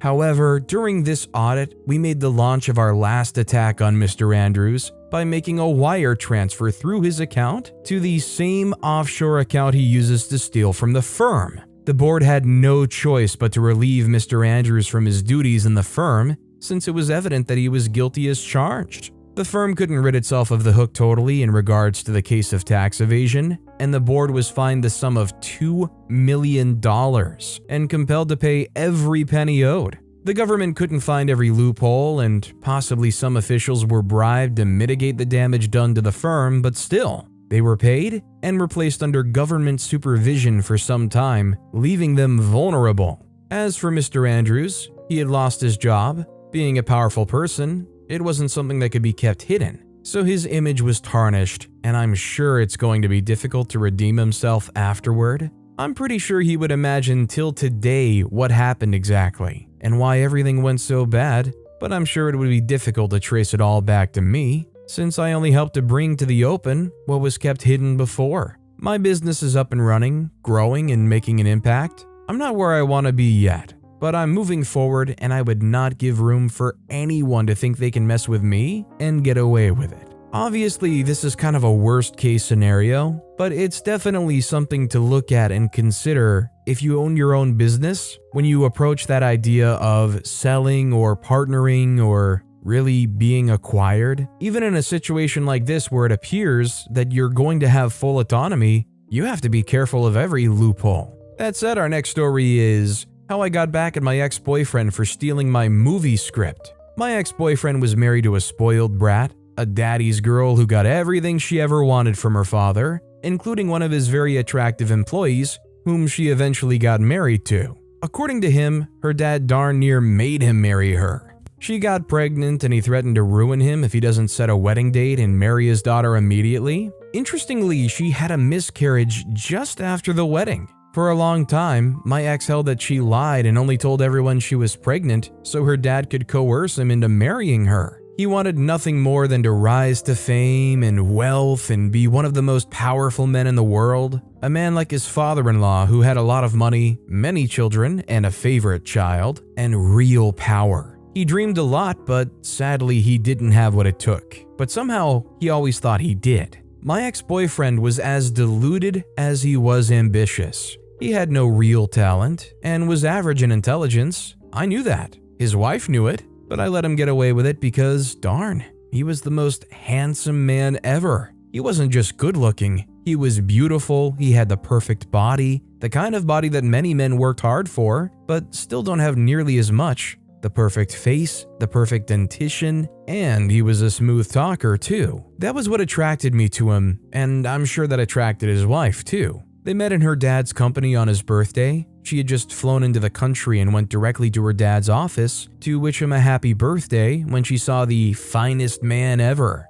That was how she described him to a magazine that interviewed them after their wedding. He said she walked up to him and asked for his name, and he told her, "She's fallen hard in love with me ever since," he joked. When they started dating, she did everything to make him marry her, even though he had many doubts, and so did his mother. His mother was skeptical about him marrying the daughter of a famous and powerful man because they didn't have a lot of money. His mom was a retired high school principal. My ex told me that his mom warned him many times that his wife's family would treat him like a gold digger and that they would never respect him. It was even worse because he worked for her dad. He refused to listen though. He said he was in love with her, but that wasn't it. He just wanted her money. You see, my ex had lots of plans and goals. Ideas that he believed would make him the rich, powerful man that he'd always wanted to be. He always said that he just needed money to finance those plans. He needed fame and money so he could prove to himself, and everyone else, that he had it in him. What he wasn't really saying was that he wanted to be rich and powerful so he could be free from his wife and her family. The day I met him at the restaurant where I worked, he was having an early dinner with his father-in-law, his wife's stepmother, and his wife. Even though he looked very good, he looked small at the table. Something about him was just off. He had the look of someone who didn't feel confident about being at that table. Someone who didn't feel like they belonged there. "Hello, it's a pleasure to have you eat at our restaurant. I'll be waiting on you tonight." As I spoke, I caught him struggling not to look at me. I don't mean to brag, but I'm a very beautiful woman myself. I always got complimented for my beauty in school, and even when I worked at the restaurant, it wasn't uncommon to have men make passes at me, even married men who came to eat with their wives and/or children. I always ignored them because I could never bring myself to date a married man, but my ex was someone I'd always had a crush on. Ever since his face got in the eyes of the public for dating the daughter of a popular movie and TV series producer, I felt an insane attraction towards him. I even secretly believed that his wife was not deserving of him. Yes, she was rich and was part of an influential family, but she wasn't pretty at all. If her dad wasn't so rich, she would be a very unremarkable woman. She had the most plain features for a girl who was born into money, despite her expensive skincare products and designer clothes and accessories. She didn't look it. Her face, no matter how much makeup she wore, just never looked pretty. But she was rich and had a commanding presence, so everyone worshipped her, just like my ex-boyfriend. She had no talent. She hardly ever even worked. She had siblings who were making waves in their various industries, but all she did was look beautiful and attend social functions with her husband, my super cute ex-boyfriend, on her arm. People always told me that I wasn't all that, and I laugh and tell them, "Well, I married a very handsome man, and I honestly wish our kids looked just like him," she'd said in a TV interview one day. "They're right about you not being all that," I muttered to myself while watching the interview. When I noticed that he was trying not to look at me, I snuck to the back and adjusted my dress so it outlined my chest. That worked because all through that evening I caught him stealing glances at me. At one point, his glances got so frequent that his father-in-law almost caught him. I figured if I didn't encourage him in any way, he'd forget all about me. So whenever I caught him glancing at me, I'd smile coyly and look away. He got the message. It wasn't the first time I'd done that to a customer. I'd done that to an actor in the past. He was at the restaurant to have lunch with some of his colleagues, and I noticed that I'd caught his interest. I smiled coyly at him, and he came back to look for me. Just as I'd predicted, my ex came back to look for me. He asked to be friends and we started hanging out secretly. We'd stay together in motels and my tiny apartment because he was terrified of his wife finding out about us. If he was caught cheating on his wife, that automatically spelled the end of his career. He was thirsty for respect, for a sort of validation, and I provided him that. I made him feel loved, honored, and important. Also, the class difference left me in awe. He told me about the celebrities he'd met, those he knew, and those who visited their home frequently. I gave him something that he clearly was not getting from his wife. My ex was having a difficult time at work because he wasn't getting the promotion he believed he deserved. He had a big idea for a movie and he needed someone to sponsor it. He doesn't respect me. I ought to have gone farther in my career, he'd rant to me about his father-in-law. One day, he decided that he needed to put his foot down, so he quit his job at his father-in-law's company. I just want to do things my own way going forward, he said to me. He started asking around for funding for his movie using his wife's connections and talking to her friends. Can you believe she said I was embarrassing her by calling our friends to ask for their help? He ranted to me one day. She wants me to ask her dad for money, but I'll never do that. That was something else that my ex-boyfriend struggled with. He had the pride and ego of a man who had made it, even though he wasn't close. I persuaded him to ask his father-in-law for money for the project. He had promised that as soon as he'd made big money from the project, he'd get a divorce and we'd be free to date openly. I waited patiently for when that would happen.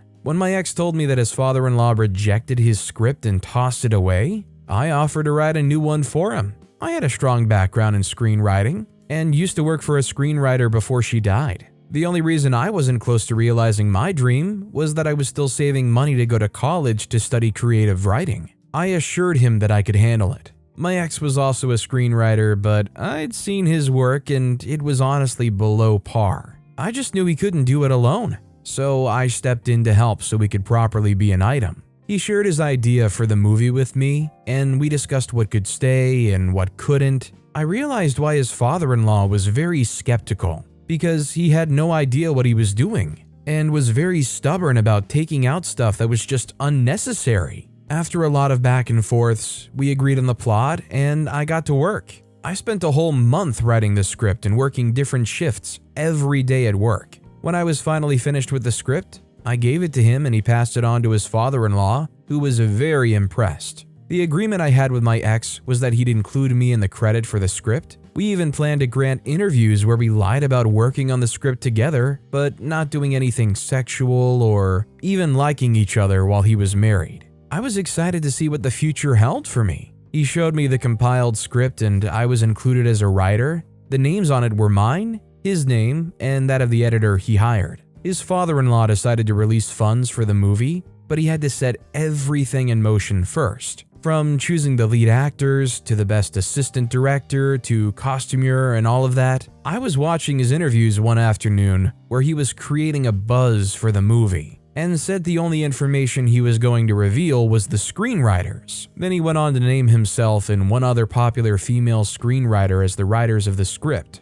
I was so heartbroken that I went to my manager and told him I was sick and had to take the day off. I needed a popular name on the project. Someone that would make people anticipate the movie, he explained when we saw. If you wanted someone that popular, then did you not go to her in the first place? Listen, she's expensive, okay? I cannot afford to pay for her work. I told her I wrote a screenplay and needed her name on it and she read it and approved. Oh, she's expensive and I'm cheap?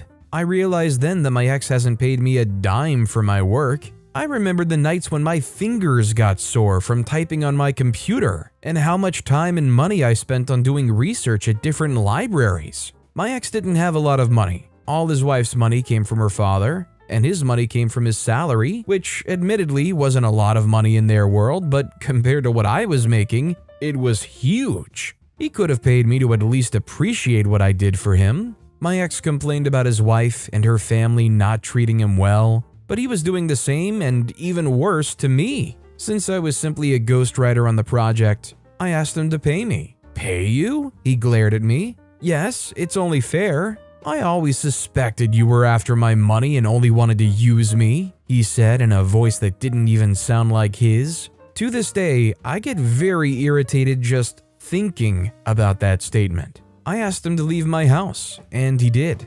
I was mad at him, but somewhere in the corner of my mind, I hoped he'd apologize and we'd sort things out. Instead, he sent me a message that evening calling me a stupid witch and telling me that I wasn't a great writer anyway. That pissed me off. I decided to set him up. I called him and apologized, and he accepted, but not after gloating. We resumed our relationship, and while he continued to gather materials for his big project, I gathered materials for my revenge. I took pictures of us naked together and took pictures of him napping in my room. One day, after he just left my house, I printed all my evidence and mailed them to his wife's office. She was devastated, as I thought she'd be. A woman of her status would certainly be more offended that a man who was nowhere near level socially would do that to her. I left my contact information in the file, and she called me. I don't know how, but when I saw that unknown number, I knew immediately that it was her. She went off on me, saying lots of stuff that I cannot remember because they were too hurtful, but the only statement that stood out for me was, "You two deserve each other. I'm leaving him for you." I didn't care if she left him or not. What I really wanted was his father-in-law to cancel the project, and that was what happened. His wife took him back according to the tabloids, but not long after, she filed for a divorce, stating irreconcilable differences as a reason. Knowing their family, they probably paid him to shut up. I still worry that my ex may find me and get revenge, but it's been years and I haven't seen nor heard from him since. I was always scared to tell this story because people are wanting to blame me for willingly being the other woman. But I genuinely thought I was saving him from a family that did not respect him. I wanted to help build him up and show him the love and respect he said he wasn't getting from his wife and her family. Alas, the problem was never that his wife or her family did not respect him. He had high hopes for their relationship. Does anybody else agree that this story just reinforces the fact that you just shouldn't go after somebody that is in a committed relationship, regardless of even being married? Morally, it seems screwed up, and overall, I think it has way too many chances to just go totally sideways. She stabbed me in the back and I drove a knife through her chest. If you did not know, let me put this disclaimer out there. This is not the regular out-of-sync friendship experience where you easily find a way to get back into whatever rhythm you had from the start.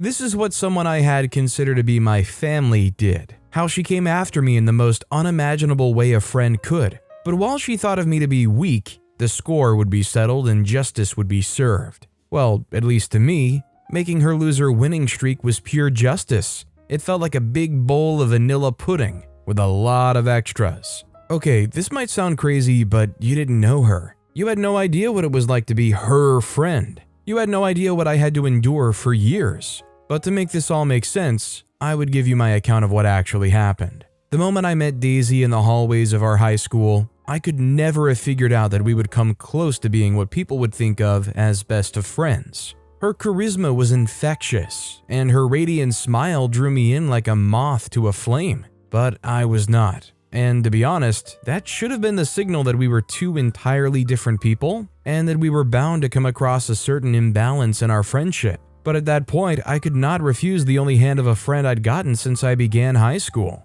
I could not be the loner that gets picked on for always being alone and having no friends, so we clicked instantly, as if two puzzle pieces finally found their perfect fit. And while we were different people at heart, there were things that we found a common footing on. This revolved around our shared interests and dreams, especially our love for science, which solidified our bond, making us somewhat inseparable. Daisy was everything I admired in a friend, confident, charming, and full of life. Whenever she was around, the world seemed brighter, and her laughter was like music to my ears. I felt incredibly lucky to be her confidant, her cherished companion in the journey of high school. Our passion for science brought us even closer. We spent countless hours discussing theories, conducting experiments, and dreaming of the impact we could make in the world through our scientific pursuits. In each other's company, we found solace and encouragement, and our shared dreams motivated us to strive for excellence. She had this ability to make me feel better about myself.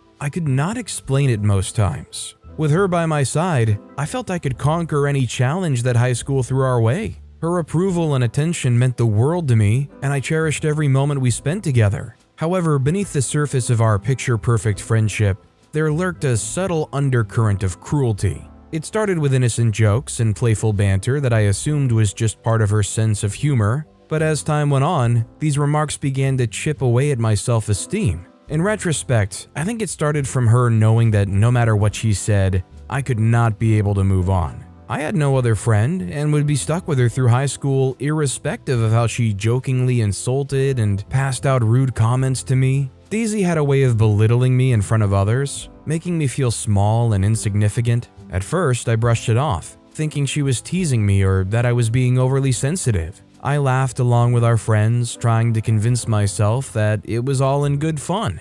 To be honest, they were not our friends. They were her friends. The only friend I had was Daisy, or at least I thought I had. Her comments were always bad, and they started a couple of weeks before our meeting, but it increased in frequency and intensity as the months turned into years. I found myself questioning my worth, wondering if I was truly valued in our friendship or if I was merely there for her amusement. Doubt clouded my judgment, and I began to second-guess myself, unsure of how to respond to her hurtful remarks. Despite my growing pain, I hesitated to confront Daisy about my feelings. I didn't want to risk jeopardizing our friendship or causing unnecessary drama. I feared that speaking up would only lead to more hurt and misunderstandings between us. This is not to say every moment I shared with her was filled with sadness. If it was, I would have ditched her company a long time ago. But in the depths of my heart, I cherished the moments of joy and laughter we shared. I loved being her friend, but the pain caused by her subtle cruelty couldn't be ignored.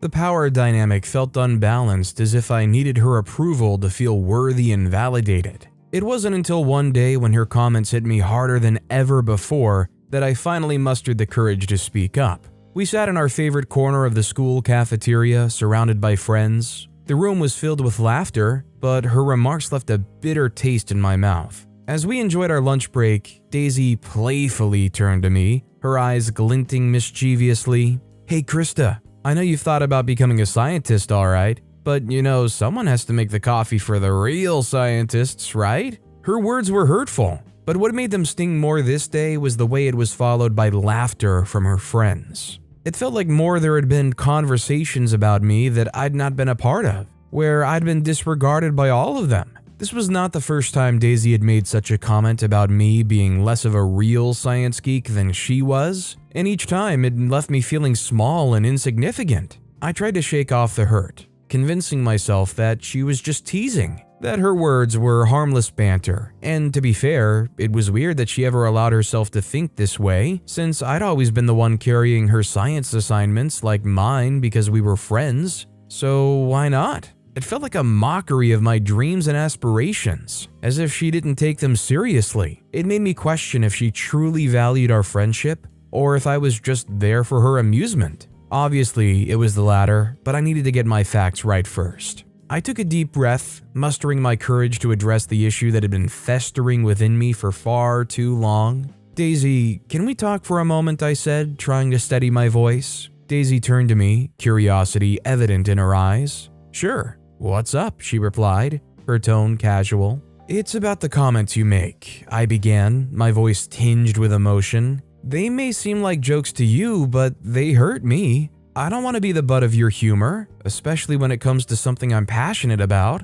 Her eyebrows furrowed momentarily, but then her expression hardened, and a hint of annoyance flickered across her face. "Wow, Krista, I was just joking." In her all-so-familiar attempt to dismiss the conversation, "You can't take a little teasing? Guess you're not as tough as I thought." Her words stung, but I refused to back down. This was a pivotal moment, and I knew I had to stand up for myself. "It's not about being tough," I said firmly. "It's about respect. I thought we were friends, but I can't be friends with someone who doesn't respect me and my passions." The room fell silent, and our friends exchanged uneasy glances. Sensing the tension in the air, I held my breath, uneasy of how Daisy would react. Confronting her had been a daunting decision, but it was one that I knew was necessary for the sake of our friendship and my self-worth. Her eyes narrowed and she looked away, seemingly avoiding eye contact with me. The conversation had struck a nerve, and I could see her once confident facade starting to crack.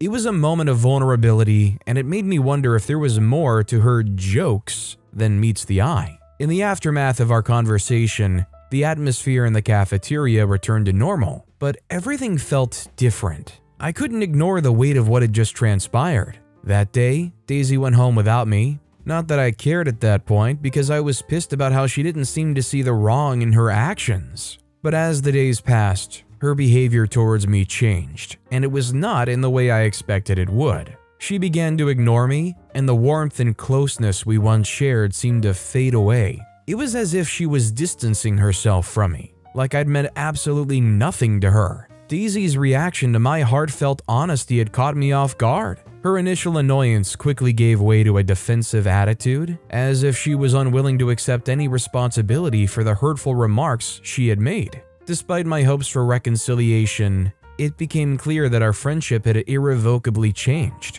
Daisy had withdrawn, shutting me out emotionally and mentally. It was a bitter pill to swallow, realizing that the person I once considered my best friend now treated me like a stranger. But it was more than that. I could turn a blind eye to her insults. What I could not do was sit still while she passed untrue rumors about how I managed to pull straight A's in schoolwork.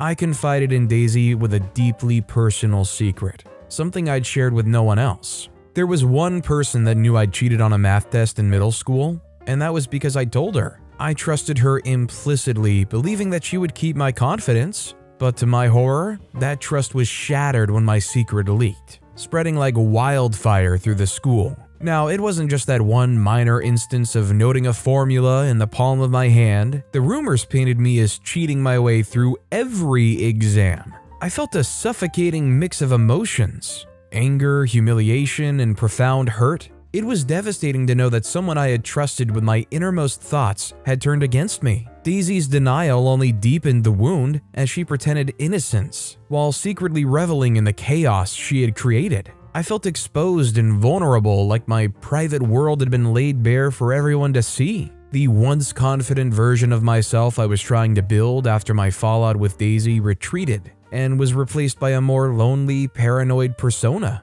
As the school year progressed, fate seemed to revel in its twisted sense of humor, seeing as, despite our fractured friendship, Daisy and I were assigned to the same lab project. It was a cruel twist of irony, forcing us to work together closely once again. When I saw our names on the project list, I couldn't help but feel a mix of dread and disbelief. The universe seemed to be playing a cruel joke on me, as if it wanted to test my resilience and strength. I knew working alongside Daisy would feel like walking on eggshells, uncertain of what her next move would be. I knew that the project was an opportunity for her to inflict more pain, to remind me of the secrets she had divulged and the chaos she had unleashed. But I was determined not to let her control my emotions anymore. I had endured enough hurt, and it was time for me to take back my power. As we began working on the project, I tried my best to maintain a professional demeanor. I focused on the task at hand, refusing to engage in any personal conversations with Daisy.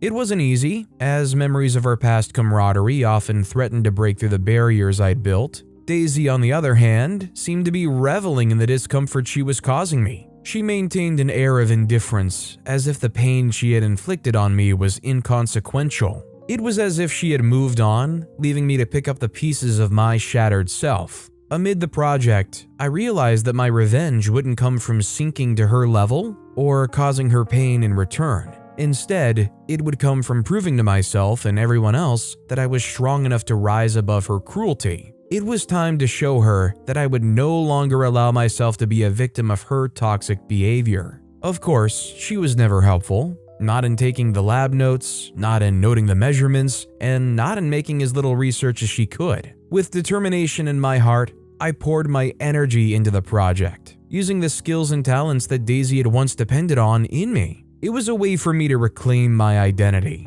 to remind myself of the capable and resilient person I'd been before she tore me down. In the days leading up to the presentation, my emotions were a whirlwind. I felt a mix of anxiety, anger, and a glimmer of empowerment. I was no longer the same person who had once cowered in the face of Daisy's cruelty. I'd found my voice, and I was ready to use it to expose her true colors, as the ungrateful and lagging student I knew her to be before I'd started to pick up her slack. The day of the presentation arrived, and as I stood before the class, my heart pounded in my chest. I made the presentation as perfectly as I could, and when the teacher asked her to make her part of the presentation, I boldly explained that the work was purely mine, and I had no help from her since she was too busy and had other commitments that finishing what makes up 60% of our schoolwork. Of course, she tried to argue. She tried to accuse me of sabotaging her, but our teacher could see through the facade of her lies. He proceeded to ask her consequential questions she should know if she had bothered to even read the final report I submitted for review. As he expected, she found it hard to successfully explain. The evidence was clear, and the room fell silent as my words reverberated through the air. At that moment, I felt a surge of strength and vindication. At that moment, I realized that my revenge had not come from causing her pain, but from standing up for myself and revealing her true nature. I'd found the courage to confront her, to demand the respect I deserved, and to reclaim my power. And I did not care that the rules would have to penalize me for doing the project alone. All I cared about was that I got to show her what the taste of betrayal felt like, and that in doing that, I was exonerated of the crimes everyone accused me of in their minds, like they weren't the usual cheaters in exams. Now I get stares when I walk down the hallway, but at least it's from people knowing I would bite if I was pushed too far into the wall. I preferred that rather than being seen as the girl who cheats her way through school. Our next story is, I refused to testify for my ex-husband in court after promising that I would. When I met my ex-husband at a book club that I newly joined when I moved to that part of town, and he asked me out to coffee so we could discuss a book everyone but I had read, I happily accepted his offer. He was a very handsome man and was just the right age for me. I was in my late 20s at the time and was getting advances from only younger men. I don't know if it's because of how young I looked. People often told me that I looked younger than I actually was. I wanted a mature man, someone who was ready to settle down. Growing up, I wanted to get married in my early 20s. I'd even given myself a deadline, 26. By 26, I had to be married, but I was 28 and still unmarried at the time. The clock that I'd set for myself, ticking fast and quickly in my head. I'd left a relationship of 4 years because he wasn't popping the big question. I subtly tried for 2 years to get him to propose, and when I was sick of trying, I gave him an ultimatum. I'm still embarrassed to tell people that the time I gave him elapsed, and he did nothing. I prayed and hoped that he had something up his sleeve. I'd seen movies and read books where the man pretends to not take the woman seriously while planning to surprise her with a proposal, but that was sadly not the case with my ex-boyfriend. He refused to propose and ignored my ultimatum. I was beyond hurt and torn between staying and leaving him. I decided to leave while still hoping that he'd come after me, but he never did. Eventually, I comforted myself with the knowledge that he probably wanted me to leave anyway, and that was why he snubbed my ultimatum. Barely weeks after I broke up with him, he started dating someone else. I felt so embarrassed about the whole situation and fled town. When I met my ex-husband, I thought I'd try him since he'd been married, had a child, and was interested in having a family again. Him? My friend asked when I told her about the guy from the book club that I went out with. That guy's ex is very crazy, she said. Really? He did say she was sick in the head, but I thought he was being a man. Men always say their exes are crazy. Nah, this one was really crazy, but he was also crazily in love with her. He'd never leave her. Everyone tried to get him to leave her, but he refused. I asked, why? I don't know. Love, I guess. He didn't leave her. Not until she left him. I said, he didn't leave her? No, did he tell you that he did? I said, nah, I just assumed that since he'd had so many issues. That's the thing. He loved her too much and he didn't believe in divorce. I know it was pathetic, but hearing that he didn't believe in divorce was soothing. I certainly wanted someone who wouldn't leave after we'd had a silly fight. If he could stay with his ex despite her weird behavior, he certainly could be with me, who was not quite problematic. I'd say be careful, my friend warned. I'd heard he's not over his ex yet. They'd been divorced for a year and separated for 2. I don't know, that's what I heard. I think I'm willing to try, I told her. They're barely even communicating anymore. They have a daughter and she let him have custody. Ah, yes, he has a daughter whom he absolutely dotes on. From what I heard, he's a great dad. Plus, he's kind and good looking too, I thought. Why wouldn't I want to date a man who was a great husband, a great dad, and very handsome? We started dating and I'll admit he was great. I always thought my ex-boyfriend was insensitive, but my ex-husband was the right amount of sensitive. He was genuinely interested in me and always wanted to hear about how my day went. We went on intimate dates, and he wasn't in a hurry to hook up.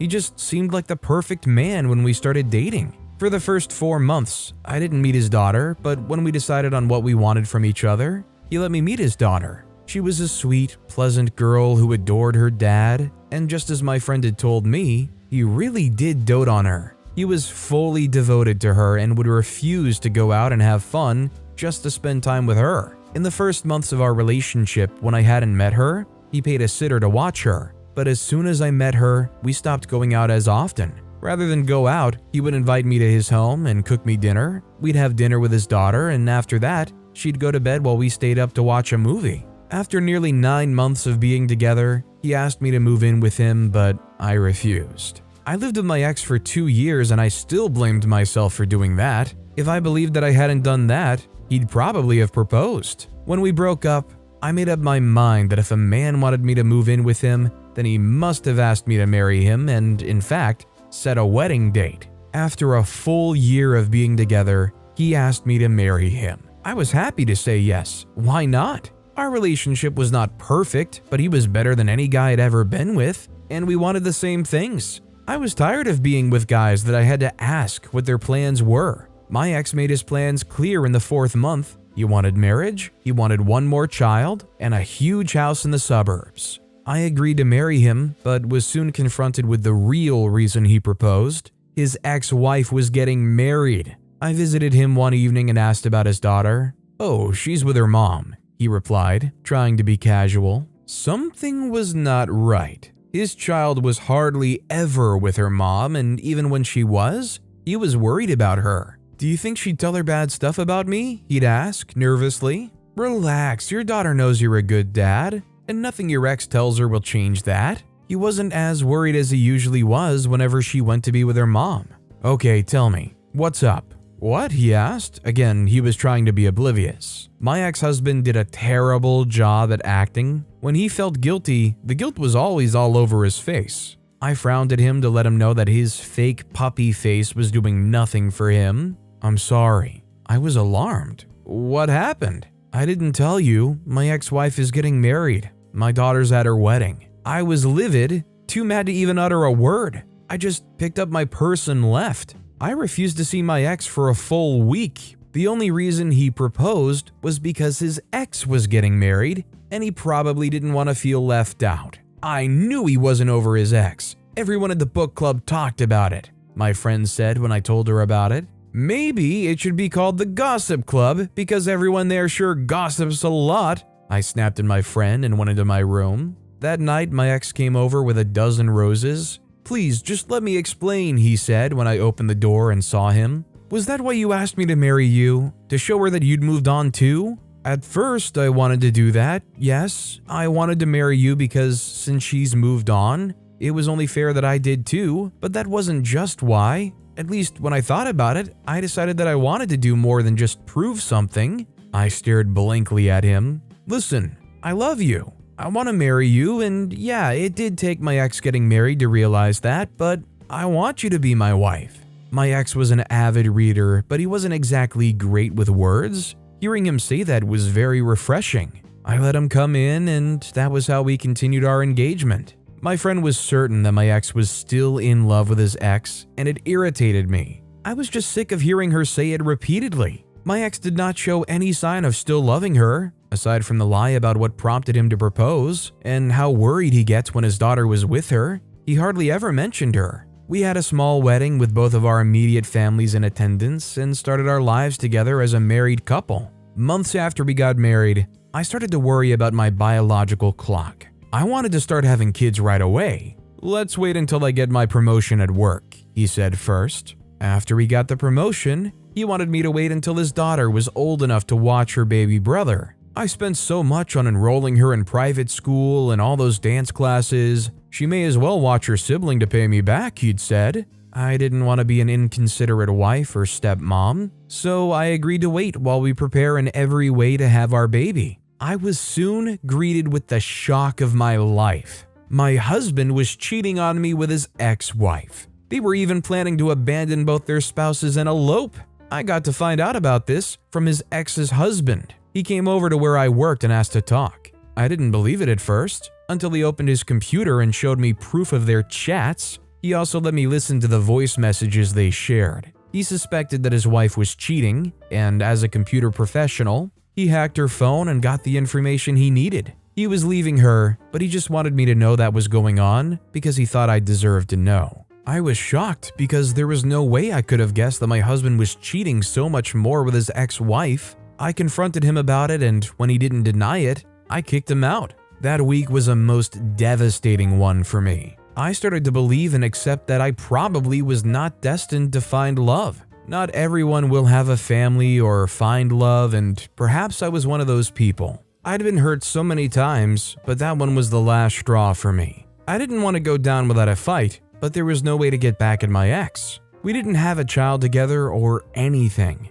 Even if I got the house, I could never live in the house I shared with him. I considered myself a loser. Not until one day when the universe blessed me with an opportunity to get my revenge. My ex-husband called to tell me that he was coming over to pick up some of his clothes and files. He asked me when I was going to be home, and I told him. That afternoon, he came over and picked up his stuff while I stayed upstairs in my home workshop doing some woodwork. I heard someone kick the door down and race downstairs wondering if my ex was going to break my door. It was my ex-husband's ex-wife. It was also my first time seeing her up close. I stood at the head of the stairs and watched her call for my ex-husband. "I know you're not sneaking around to hook up with her," she said. "No, I honestly just came here to pick up my stuff," he replied to her, what looked like fear dancing in his eyes. His ex was indeed crazy. "Did you follow me?" "I knew you were lying to me," she yelled. I was surprised to find out that when he moved out of the house we lived in,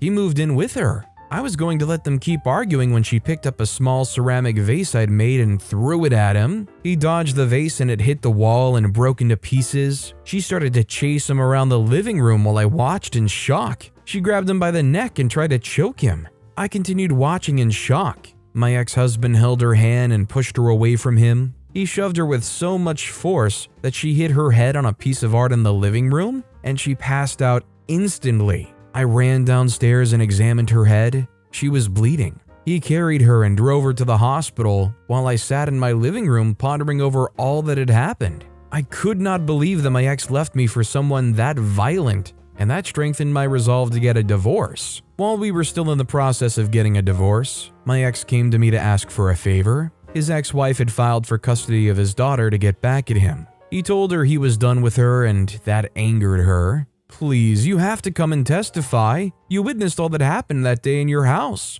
She's telling the judge that I'm violent and has taken pictures of her injured head." I agreed to do it, but of course, I wasn't going to. That was going to be my way of getting revenge. My ex knew how much I wanted to be a mother, and he didn't just waste my time, he broke my heart too. I was busy being a loving wife and a mother to his child while he pined for and begged his ex-wife to elope with him. I promised to show up, and he thanked me. Every other day he'd call me and remind me of the court date and tell me how to dress up for it, and I would in turn assure him that I'd show up.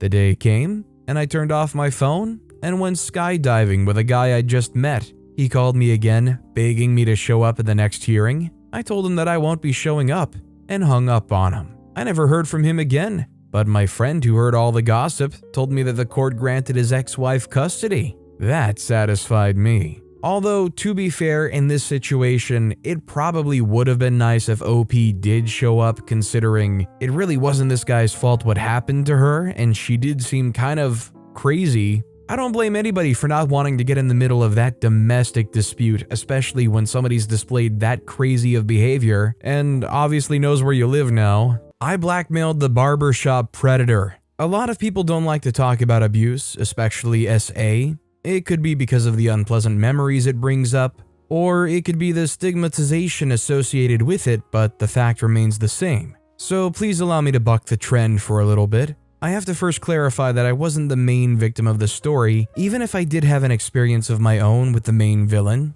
I used to live in a suburban neighborhood, the kind of neighborhood people would usually classify as safe or serene. And indeed it was for the most part, but you know what they say, everything is never as it seems. I worked as a barber in one of the popular barber shops in the neighborhood while I lived there, so I was able to get a scoop on the type of people who lived there, because people usually got gossipy at the barber shop for some reason. From one of those gossip sessions, I found out that there was an actual drug ring operating from inside the estate, which I found really crazy because up until that point, there had never been a bust or showdown I was aware of. So whoever was running these rings must have been very discreet. I would go on to find more about some of the popular people who lived in the neighborhood, and basically any tea I needed on someone popular, I could have sourced while at my job, but that's by the way. There was this guy who used to come to the barber shop to get haircuts regularly, and sometimes I handled it, while other times it would be handled by my other colleague, but it was obvious that I was his favorite barber for some reason. Now, I wasn't bad at my job, but I wasn't the best in the shop by any means, so I felt his preference for me was for something other than my handwork and probably had something to do with my homeliness or charm. I was quite the smooth talker if I do say so myself. As time went on, we would begin to get more familiar because he was always willing to open up whenever I was giving him a haircut, and sometimes he'd even reveal so much that I'd have to change the subject, plus he always gave good tips whenever I was done. We became tight, and one day he would call to request for some home service, which wasn't uncommon, as most of our high-end clients preferred home service. So I guessed he wanted to try it out for the first time, and accepted his request. I got to his house with my barbing kit, and the first thing I saw were kids, which came as a surprise to me because he'd never mentioned having kids. So I asked if they were his, and he confirmed that they were indeed. He then showed me to the room where I was to give him the haircut, and told me to get comfortable while he got ready. He also gave me a glass of wine while I waited, which was a nice touch. After a few minutes, he came out looking and smelling different. He was now sporting a net singlet and was wearing probably the fruitiest smelling cologne.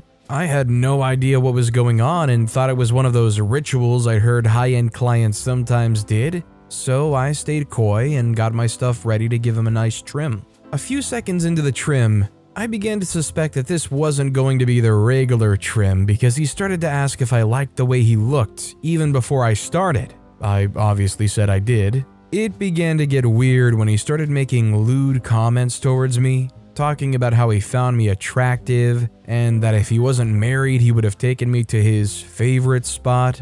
At this point, I felt uncomfortable, but I was determined to finish the job and to also do it as cleanly as possible. So I kept doing my thing regardless, and I was foolish for not seeing the signs because after a while he would begin to sensually rub on my arm while making what I'd assume were sexy faces. I asked what he was doing, and he told me he wanted me and was ready to pay any amount for my services. And that was when I realized he wasn't just playing and actually wanted something other than a haircut.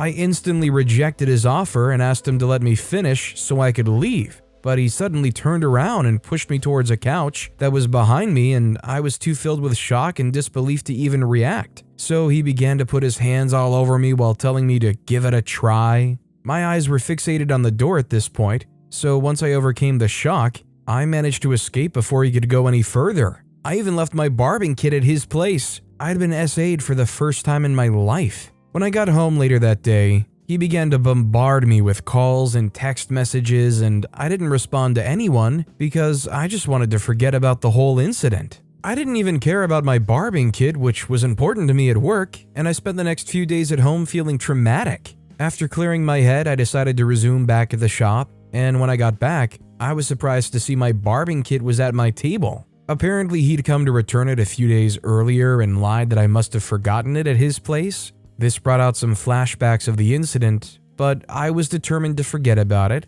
so I went about my work. During lunch break that day, one of my colleagues approached me to ask what had happened when I went for home service the last time, and I was going to brush off the question, but then he asked if the man had tried anything funny, and when I asked him what he meant, the answer he gave shocked me. Apparently, he was aware of the antics of the man, and told me that was the reason no one else ever accepted his home service requests. This whole time, I thought I was his favorite barber, but it turns out he was just trying to get me to satisfy a fetish. After this conversation, I decided to fully cut the man off and never respond to his requests, even if we ever met afterwards. But as fate may have it, I wasn't going to escape that easily. A few months had passed without seeing the man, and I thought he'd found a new salon to get his haircuts. I always tried my best not to think about the incident, but trauma has a way of making you remember unpleasant things. In general, I was feeling much better at that point, and I'd almost had suppressed the memory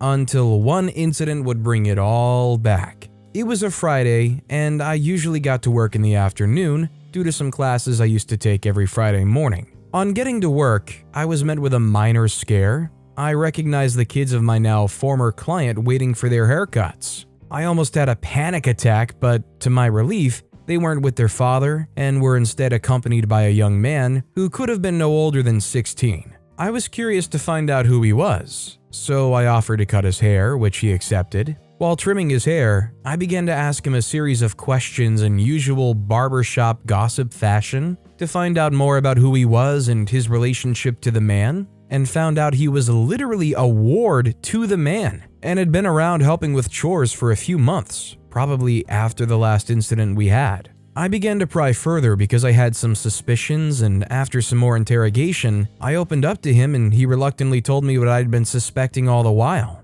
He was being abused by his guardian. All the fear that I'd been feeling towards the man before had turned into rage because this boy was obviously not an adult, and he had very little chance of defending himself because he had nowhere to run to. He also revealed to me that he wasn't the only victim, and that he knew at least 2 who were around the same age range as him. At this point, I knew I had to do something to avenge the absolute tribulations this predator had probably put all those boys through. I was able to escape, but they weren't so lucky. I told the boy not to reveal what was said in our conversation, then went back to the colleague of mine who first exposed the man's antics to me to tell him about my discovery and discuss any possible strategies we could devise to make sure he never did this to anyone ever again.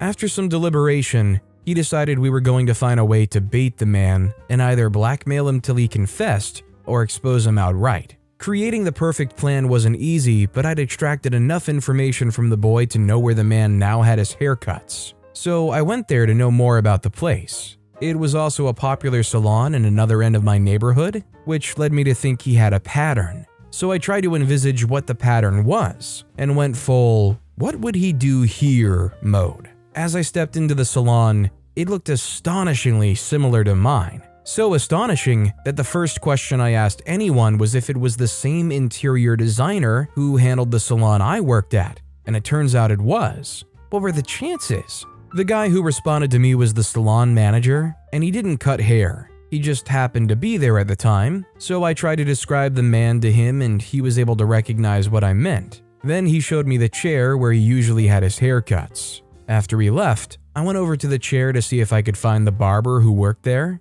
He wasn't there, but one of the other barbers told me he wasn't so far away, so I decided to wait for him to return.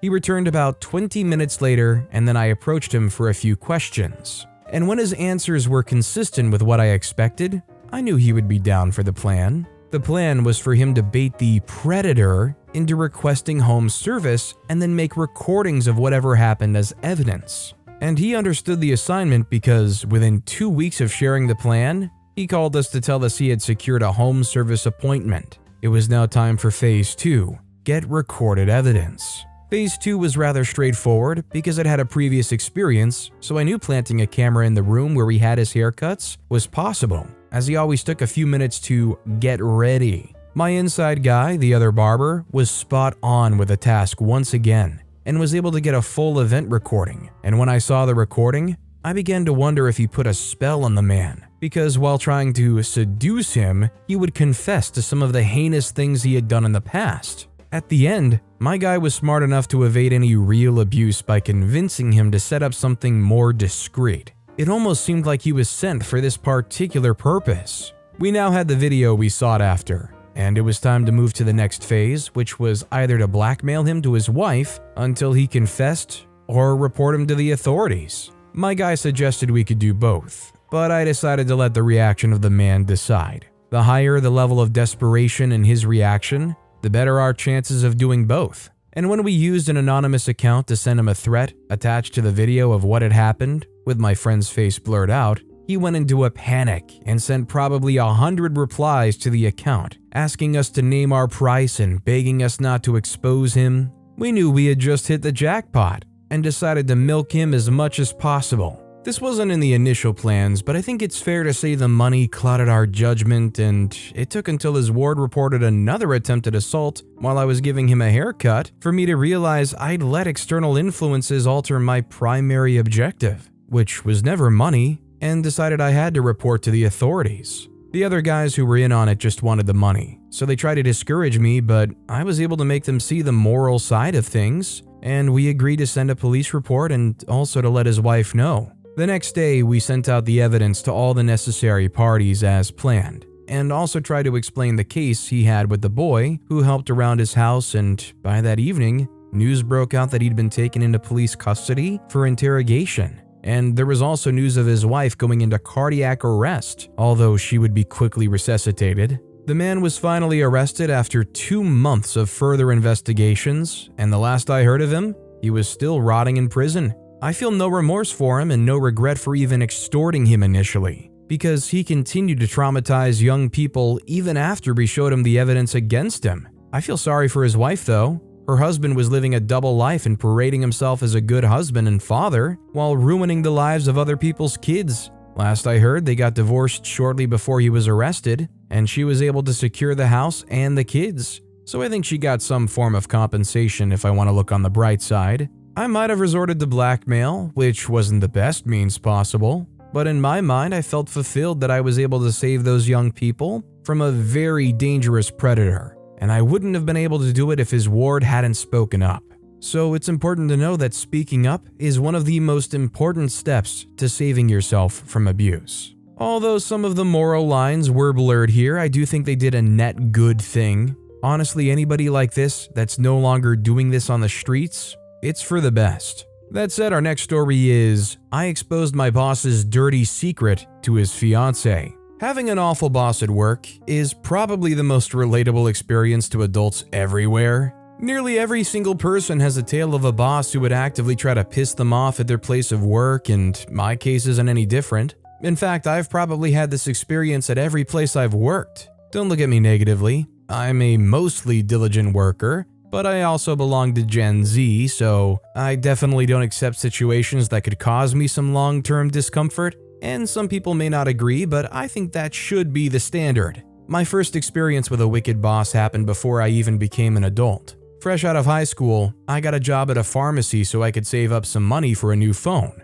I started the job with all the enthusiasm of an adolescent boy who was about to start getting paid, but would quickly realize how joy-sapping the labor market could be when you have an awful boss. The signs might have been there at the beginning, but when you see the world through a rose-colored lens, you tend to be blind to these things. First red flag was when one of my coworkers excitedly quit shortly after I joined. It felt as if I'd come to liberate him from his shackles, but I still didn't ask anyone why. Probably because I thought I was going to have some privileges for being a literal child. At the start, I would indeed have some privileges for being how young I was, but they usually came from my coworkers who were just happy to have some childlike innocence around. My boss, on the other hand, didn't really care for my age, and even at the start would treat me like any of the other guys at the pharmacy. I didn't mind this too much, as I saw the behavior as similar to probably every high school math teacher ever, but as months went by, the requirements would get progressively worse.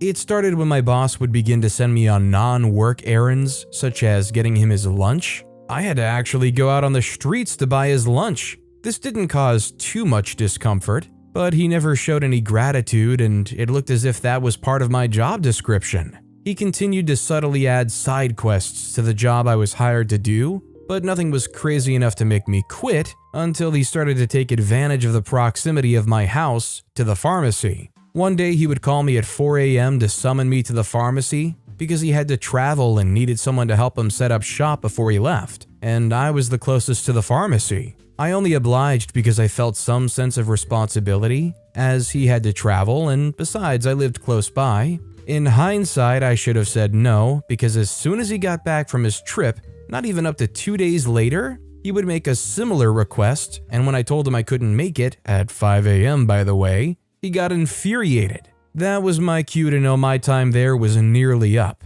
I would continue to rebel against him until the month elapsed and I could finally quit. That would be my only job until I got into university. And if I thought my boss was bad then, I was soon about to see heck. As a university student, I was required to go on post-session internships for my second year. Some internship periods were longer than others, but the one in the fourth year was always the longest. For my second year, I worked in a company that produced chemicals, and even though I had the regular awful boss experience, it lasted only a month, and nothing really spectacular happened. So it was hardly a memorable experience. I couldn't find a placement for internship in my third year, so I just followed my dad to his job for around a month to get some work experience. Fourth year internship was always the big one. Everyone looked forward to it because it lasted half the year, and you could get paid some good money if you worked at the right place. I wanted to work somewhere popular so I could get some top-class exposure. But my dad tried to persuade me to just do the internship at his workplace. Not that his place was bad, but there were no workers at my age range working there, and I felt I had to be around my peers at such a vital time. So I rejected his offer and continued to apply to some of the biggest names I could think of. And I was eventually able to secure a spot at one of the biggest chemical processing firms in the country. After what seemed like ages, I was finally able to resume at my new job, or internship, and just as I thought, there were a lot of my peers there, so I was ready to bring my competitive edge to the playing field. We were each assigned a handler, technically a boss, who we would answer to, and some handlers had multiple interns under their control. I said control because the handlers were in charge of basically everything that happens to an intern. From firing and suspending to recommending permanent employment to determining how much you deserved to be paid. They were like workplace gods, and the authorities allowed it to be that way. I had never seen anything like it, but I wasn't going to let it deter me because I worked so hard to get there. Plus, it would look good on my CV. My handler was one of the 2 male handlers out of the 7 possible ones I could have been assigned to. He wasn't too tall, but I can't say he was short even though I was taller than him. He also sported a shaven head. I couldn't tell if he was bald or if he just loved a shiny head. I also noticed from quite early how flirtatious he was with his female colleagues. So at some point he seemed jovial enough to me, but after I got assigned to him, the first thing he told me was to get rid of my afro if I was going to be one of his interns. I had no option but to shed my fro, which I'd been sporting for close to a year. It was a tough decision, but nothing unbearable since I presumably wouldn't be doing much else for the next 6 months. I had a female co-intern under the same handler. We were the 2 interns assigned to my handler, but he would treat her vastly different to me. While we both shared the same duties in the company, I was the only one our handler decided to use as a rag. And all she ever had to do was get him coffee.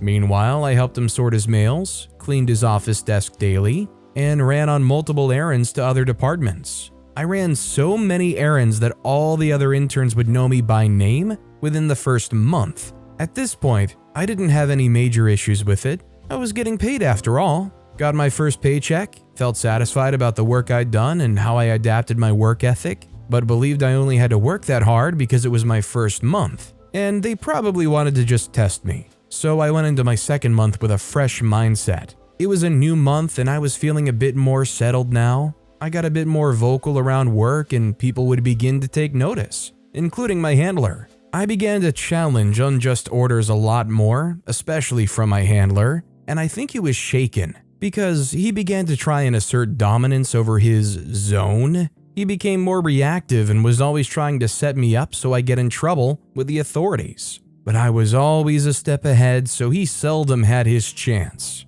This didn't mean that I rejected all the errands from him though. I just went for the ones I felt were necessary. All this time, all my co-interns still did for our handler was to get him his daily coffee. Nothing more, nothing less. And he never felt the need to even switch it up after I began to test his resolve. So I began to observe their relationship more closely to know what was up.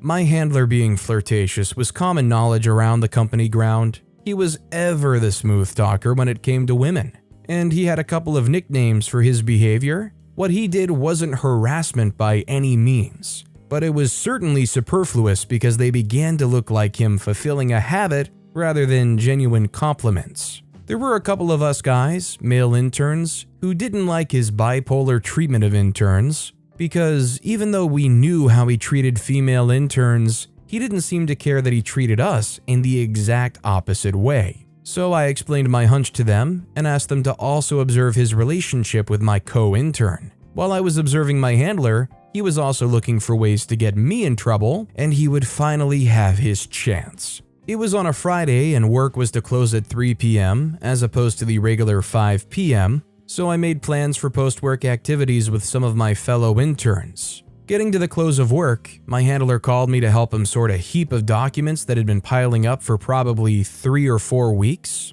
He said he wanted them filed properly, and I told him the documents were too many for me to file before the close of work, and he told me he would let me go when he was satisfied with the work I had done. And then I asked if I could get some help for my co-intern so we could get more work done, and he declined, telling me he'd given her some work of her own, even if he hadn't. I began to sort the documents as fast as I could so I could get a decent amount of work done before the close of work, but there were so many, and even at the close of work I'd barely gone halfway. I continued for a few more minutes after work, hoping my handler would be satisfied and let me go home. But he probably decided he wanted me to finish it all and just didn't show up to permit me to go. After about 25 minutes past closing time, I felt I'd done enough work and was ready to continue on Monday if I had to, so I went home and joined my intern friends for some weekend fun. Monday came, and the first thing I would see on my desk was a query from the authorities.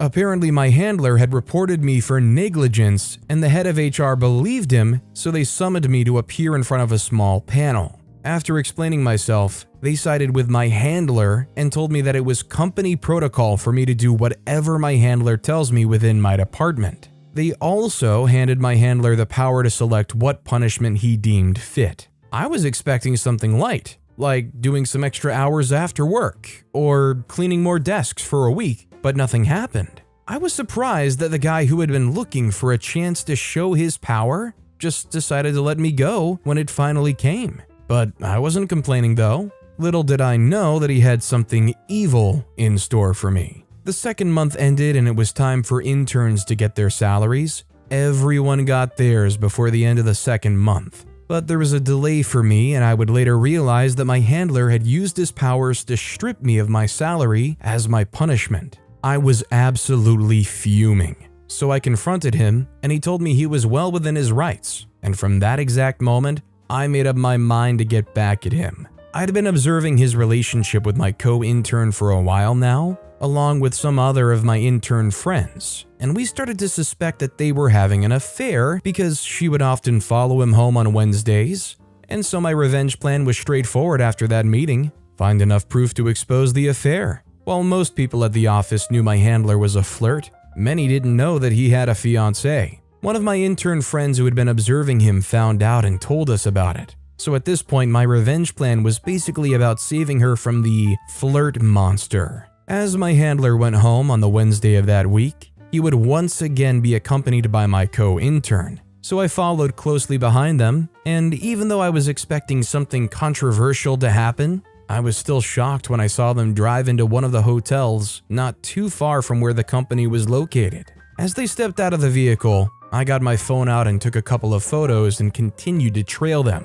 By the time they got to their room, I could already confirm they were having an affair just from their conversation. So I pulled my phone out once again and began to record as much of their conversation as possible, even after they'd gone into the room. Thankfully, the doors of the local hotel weren't soundproof. After I felt satisfied with the evidence I'd gotten, there was only one thing left to do: get them to his fiancée. Getting his fiancée's number wasn't easy, but thanks to my intern brothers, we were able to fish the information out within a few days. And so I anonymously sent all the evidence I'd gathered to her, explained what had been happening, and crossed my fingers hoping my plan had worked. And it did. The day after I sent all the evidence, my handler was uncharacteristically absent from work, and people began to wonder what had happened. And before you knew it, whispers had begun to spread around that his fiancée had caught him cheating and that they'd had a big fight that morning. My co-intern was looking visibly uneasy at this point and was probably the most silent one out of all of the interns because the rest of us were absolutely loving it and making jokes from it. Days went by and we still hadn't heard from my handler before news finally broke that his marriage had been called off. Call me evil, but that was the best announcement I'd ever heard in the company up until that point. My revenge plan had worked to a T. Plus, I was free from the shackles of my handler for over a week, which made it feel better. He would eventually return to work after 2 weeks and still looked obviously distressed. He never found out it was me who leaked his secret, but from that day onwards, he became less flirtatious and also tried to assert his dominance less. I felt a bit sorry for ending his relationship, but at the same time, I also felt a sense of satisfaction for saving his fiancée from a potentially toxic marriage and myself from a toxic workplace. Say what you want, but in the grand scheme of things, I think I did something good. I mean, ultimately, if you can't report this guy because for some reason his overly flirtatious behavior is excused, then I guess you can justify what was going on here. I mean, really, wouldn't it have been better for OP to anonymously reveal this information to their workplace and reveal that this workplace affair had been going on? Because wouldn't that put the boss in hot water? Wouldn't they have maybe gotten fired or relocated in the company and maybe saved OP from even having to deal with them? But with that being said, that's all the time we have for today. Now, if you want to hear another absolutely crazy revenge story, check out that video on the left. Or if you missed my latest video, check out that video on the right. That said, I'll see you all next time with some more stories.